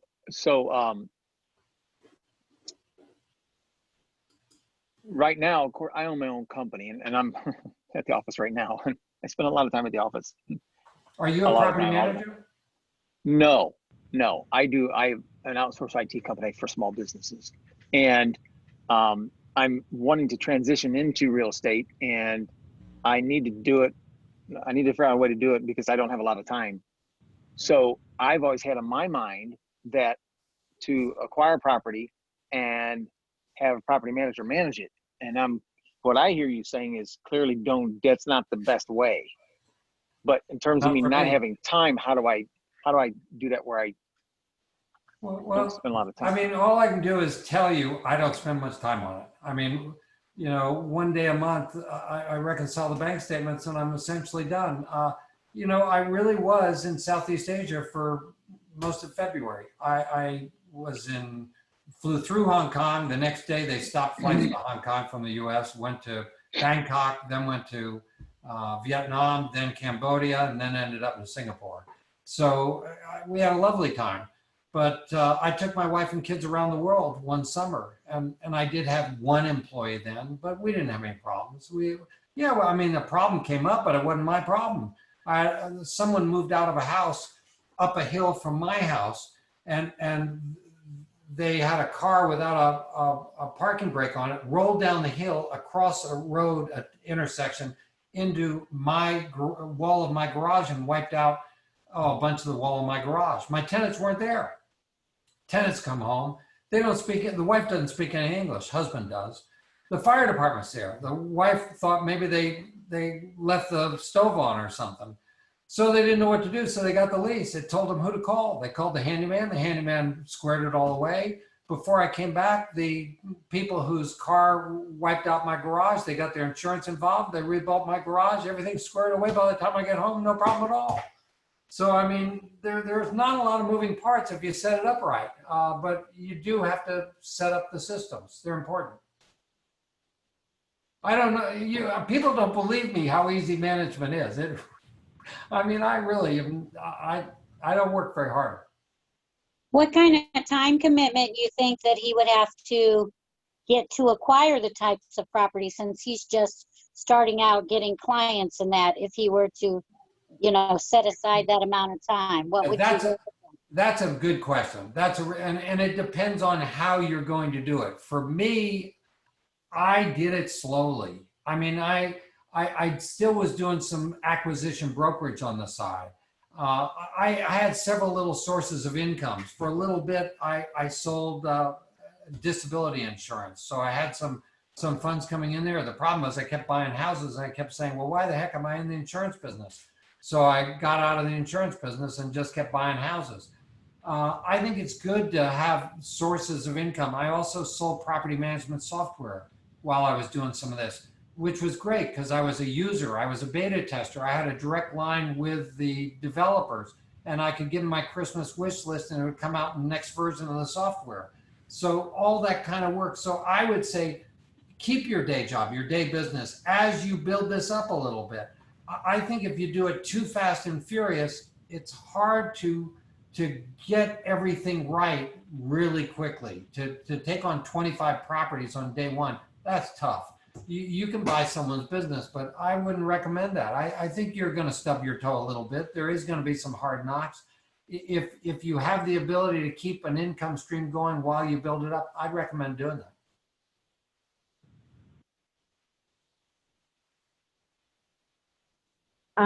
Would you, Thank you, David. Yep. David, would you possibly recommend to Wade for him to, since he maybe can purchase properties right now, but he doesn't have the time to really oversee the management, or he's nervous about that he could actually master lease out to someone like me, or but someone in his group, and then let them do that part of it? Clearly he could do that, but I mean, if he doesn't own one rental and he's got to start with one. And you know, the John Schaub approach says, just get one. Don't go for 10, get one. And if you get one, I'd say manage the one. You can manage one. I don't care how tough it is. You can figure out how to manage one. I think you need to see the management business, you know, with one before you hand it off to someone else. So you know what they're going through. You know the problems that they're dealing with. And you know how to rate them based on how they deal with the people skills. because it is a people business. Does that make sense? Yes, and so from what I'm heard you say it's a lot easier to manage a master lease than it is to own a piece of property, or am I hearing you right? It's easier to start with a master lease anyway. I would say it's a lot less risky because, think of the guys, Mike Cantu had something that he taught, which was just, I love the title. It said, "Don't get voted off Real Estate Island." Being on Real Estate Island is a lot of fun, but you don't want to get voted off Real Estate Island that you can't play anymore. And there are a lot of guys that bought properties at the wrong time and they got voted off Real Estate Island. They can't do it anymore. So a master lease, you don't get voted off. A performance lease, how are you going to get hurt? I'd say go for it. Yeah, lease it first and you test drive it, do all those things, get to know the owners. Then you can buy it from them. Then they'll carry the finance. There's so many good things that come out of it. If you do it once and you hate it, don't ever do it again. Hire a manager, do something else. But I think you won't find it's as tough as people make it sound, especially if you're leasing, because you're getting good properties, not the ones you can afford to buy, perhaps. Okay. There's a question. Awesome. Thank you very much. Chris. Is there any good property management program or book or class that can help you with your policies and procedure manual, your system to set up, your ways to start your first tenant? Funny you should ask. I mean, you get everything I do in my business at my class. I mean, my manual is, I don't know, it's, 300, it's a lot. And you get it all. I mean, at least you see how I do mine. And you see my policy procedure manual. You see all that stuff. But I don't, no one wants to teach management because, when I told Jack Miller I wanted to teach management, he taught management. He said, yeah, you can definitely teach it because you do it and you can do it. But he said, it will break your heart. No one will come. And if they come, no one will implement. And being the kind of guy I am, I wanted to prove them wrong. I think it's the most important course out there, really. And I think people have implemented, and we give them some extra tools that we don't tell them about when they come. But I mean, since you're asking, we have a couple private invite-only Google groups, and the only way you get on them is if you've been to the class. And that's a great tool. It doesn't cost me a dime, so it doesn't cost you a dime, but you got people all over the country that when you have a problem, you can present something and someone will come up with a potential solution. And so, we really want you to be successful. I don't want to sell, glorified bookends that sit in a bookcase and never get used. I want to know that people are using some of it, but yeah. David, we took the basis of your company policy and then obviously transformed it for what we do. And it made that process a lot easier and less intimidating to have a base to start with and be like, well, we like this, we don't like this, this is what we do. And we don't just have it sitting there. That's what we actually do. We do our company policy. So it's not just a piece of paper. It's great. And it's a living document that changes as things change. And as much as you hated it, aren't you glad you had to physically type it out and read it and understand what was in there? Yes. And that's what you make us do from the class. And I was a little frustrated when you first said that. And once I did it, I'm like, I'm so glad you made us actually do it. Because when I did my master lease, like in yours, you say that you give them a copy of your company policy. I do. Well, if I hadn't already done that exercise, I would have no idea.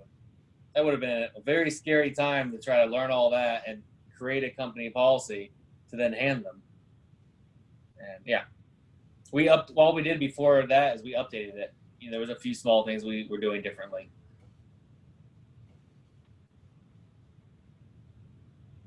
Yeah, and I just want to point out again about that Google group.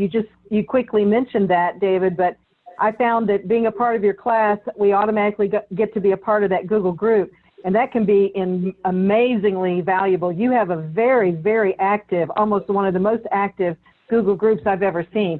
You can post anything, and there are people all over this country about almost any subject, and they will answer you, and they're involved. They're absolutely a part of it. I mean, it's a beautiful thing. Including a lot of the people he mentioned at the beginning that have done a lot of different, very creative things. I know Matt Funk he's really active in there. Yeah, he's very active. I think Ginger has a question. I usually don't mention that because I'd much rather underpromise and overperform and create extra value. But anyway, I think it's a great tool. Did you say Ginger has a question, Ginger. Adrian? I just unmuted you, Ginger. Hello, guys. Thank you, Mr. Tilney, for your wonderful program. I've learned so much tonight, though I kind of got in late. And thank you, my wonderful ladies, friends. I'm sorry, I'm driving. Adrian, Ms. Liz, and Susan for being wonderful, wonderful friends and giving me all their love and support and coaching me into the program. Now, I'm a military spouse and I'm moving all the time from state to state. Would your program help me throughout the different states? I love to join and learn more about it. So let me make sure I heard you. Did you say you're in the military and move around? Yes. Okay. Yeah, I mean, Colorado Springs, as you probably know, is a military center. I mean, we've got an Army base, an Air Force base, a North American Air Defense Command, CSOC. We've got Air Force Academy, a lot of military. So a lot of the people I master lease from were military that were moved out of the community, and you know, they wanted to be able to come back and keep their houses. A number of those folks ended up buying houses every place they went, and then they held on to them. And it was a great way for them to have something in their retirement other than just the military retirement. So yeah, I think there's a great opportunity for you there. Thank you. Thank you. You know, let me just add, I'll just give you a cute story on that. There's so many stories when you're in this business. We ran into some young officers that graduated from the Air Force Academy, and they were absolutely wonderful people. They took great care of the place and everything was fine, and they ultimately got shipped out to various places. And one of them called me back at a later time, and he was in Florida at the Space Center, and he was being moved to Washington, D.C. And Washington, D.C., the housing was a lot more expensive, and he wanted to pick up something there, and he couldn't sell his house where he was. So I got Jack Miller on the phone with him, and we talked to him about how to best negotiate to purchase the house that he wanted in Washington, D.C. And we actually had him take a video of his family to show a young family with nice kids. And he was in the Air Force, and the house he wanted to rent was a military family. And we had him overnight it to them. And lo and behold, he got the house at a lower price than someone else had offered to pay. So it worked. And we showed him how to manage the house he had. And lo and behold, a couple of years later, he came back and went through my seminar. And I always wondered, how would it be for a former tenant to see the curtain pulled back and see how behind the scenes, how everything worked? It worked great. It worked actually great. And he bought some more houses. And I know that my son-in-law ran one of them for a while. I don't know if he doesn't tell me what he's got anymore. So I don't know if he still has it or not. And because when he was down at the Space Center, you know, he invited us down, and we got to be VIPs at one of the lifts off, which was a lot of fun. We got to sit in that area. But so you get a lot of, it's just fun business. Everything's fun. Excellent. Okay, this last question, and then we'll go into our happy hour after meeting kind of thing, is, can you touch on a little more detail on how or what you offer to tenants to guarantee them that you will not raise their rent, and for what period of time do you offer that? We sell our first year tenants, when they sign the lease, a first right of refusal option to renew their rental contract at the end of the initial term with an agreement that if they've done everything they're supposed to do right and the property is available for rent, that the gross rent won't go up more than 10%. Doesn't mean it will go up 10%, and it won't go up 10%. In most cases, it'll go up a lot less. But that tells them it's going to go up. And then when it goes up less, they're happier. And we charge them an amount equal to 1 month's rent for that. So that's how we get the amount equal to twice the first month's rent. Now, we title that, we stole Peter Fortunato's title for that document. We now call it a rent lock. And that's what it does. It locks the rent after the first period. Since it's a first right of refusal option, it means it's a limited option. It's only an option. They only have the right if the property is available for rent, if we make it available for rent. If something changes and we die, or we got to sell the house, it won't be available, of course. But then we also offer a performance bonus that says we'll take as good care of the tenants as they do of us once they move out. We'll write a check to all the parties who signed the rental contract within 14 days after they move out. And the performance bonus can be any amount. It can be an amount greater than the first month's rent, equal to, lesser than, or nothing based on how they performed. We find the carrot works infinitely better than the stick. Most people use the stick to get tenants to do what they want.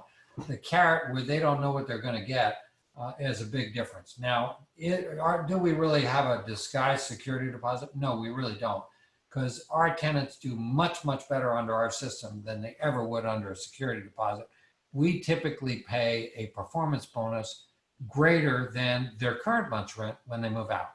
And remember, I've had tenants who've stayed with me long term, so the rent's gone way the heck up.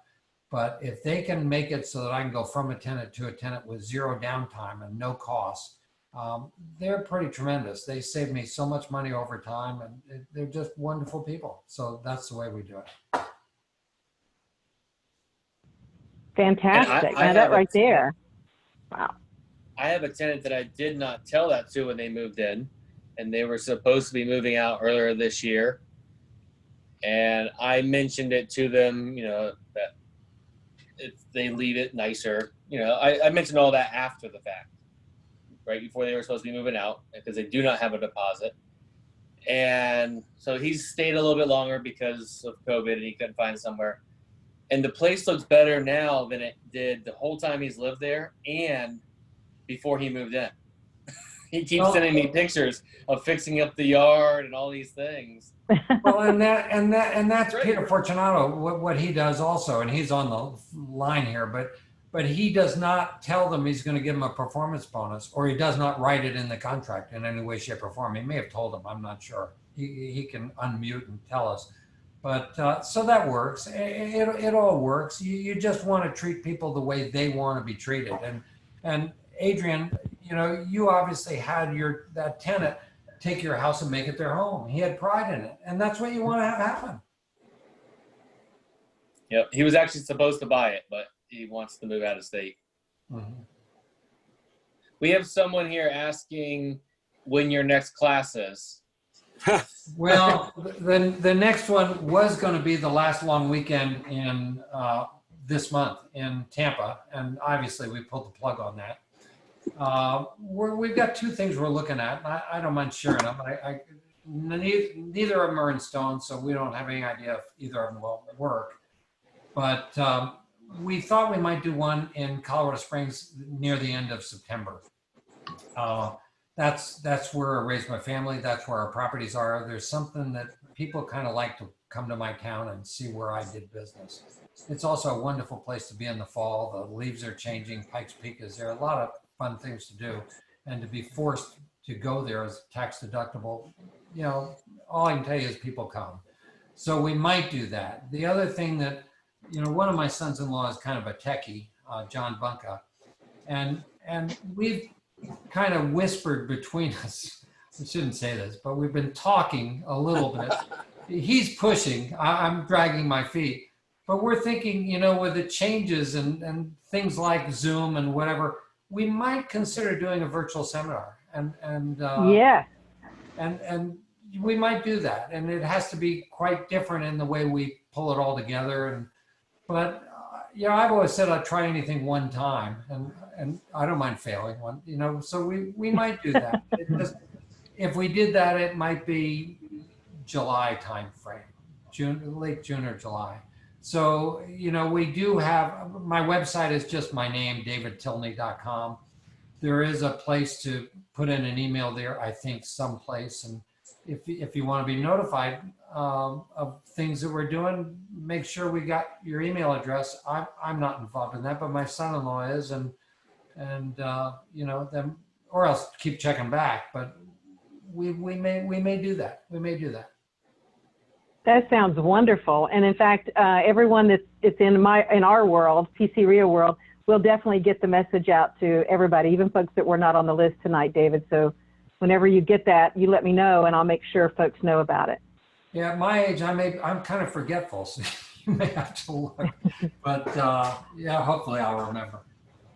Okay, well, I'll take the initiative then and make sure, between Adrian and I, we'll make sure. You're on our list, so you will get notified. Since you've been to the class, you're on the list, you'll know. Oh, perfect. Okay, that'll work good. Let's see. Okay, I think we pretty much answered all the questions now. We're going to close up the meeting. I just want to say, and don't forget, you can stay on, and we encourage you to do that. Pete, I hope that you will stay on, and David both, just for at least a little while, because there's a couple of folks that would like to maybe touch base with you and ask a couple of more questions. But for all of you that would like to go ahead and end the meeting for this evening, we thank you so much for spending your time with us tonight. You could have certainly been somewhere else, and well, maybe you couldn't be somewhere else. So I'm just glad you're here regardless. What the heck am I saying? You had no choice, man. Well, they could have been on a different Zoom call. There's so many of them. That's true. There's one on massage therapy tonight. You could have been there. Who knew? But listen, we're truly grateful, and we hope you benefited from tonight. I can just about guarantee that you did. I know I certainly have. This has been a great evening that David generously shared with us tonight, because he certainly could have been doing something else, and he was here. There's nothing to sell, nothing to give except some great information. And David, we just want to thank you so much for being with us here tonight. Thank you, thank you, thank you. Thank you. Now listen, now I know you guys know why I said he's one of the best educators that I have ever experienced. I know you experienced that yourself tonight. And another top educator that's on that hot list is Pete Fortunato, and he's going to be here on June 4th. So, just don't forget that. Join us again. In the meantime, we're going to have about 4 or 5 other meetings between this month and next month that are going to be for members only. And we hope that you'll join us. And I want you to know something. If you join us and you don't like what you're experiencing, if you're not getting the quality of education that you need or want, then I guarantee it. I will personally guarantee it, and we'll be glad to give your money back. Just please be with us. And thank you again for joining us tonight. That concludes our regular meeting for the evening. Good night, everybody, and a great round of applause for David Tilney. Yeah. Thanks. Woo!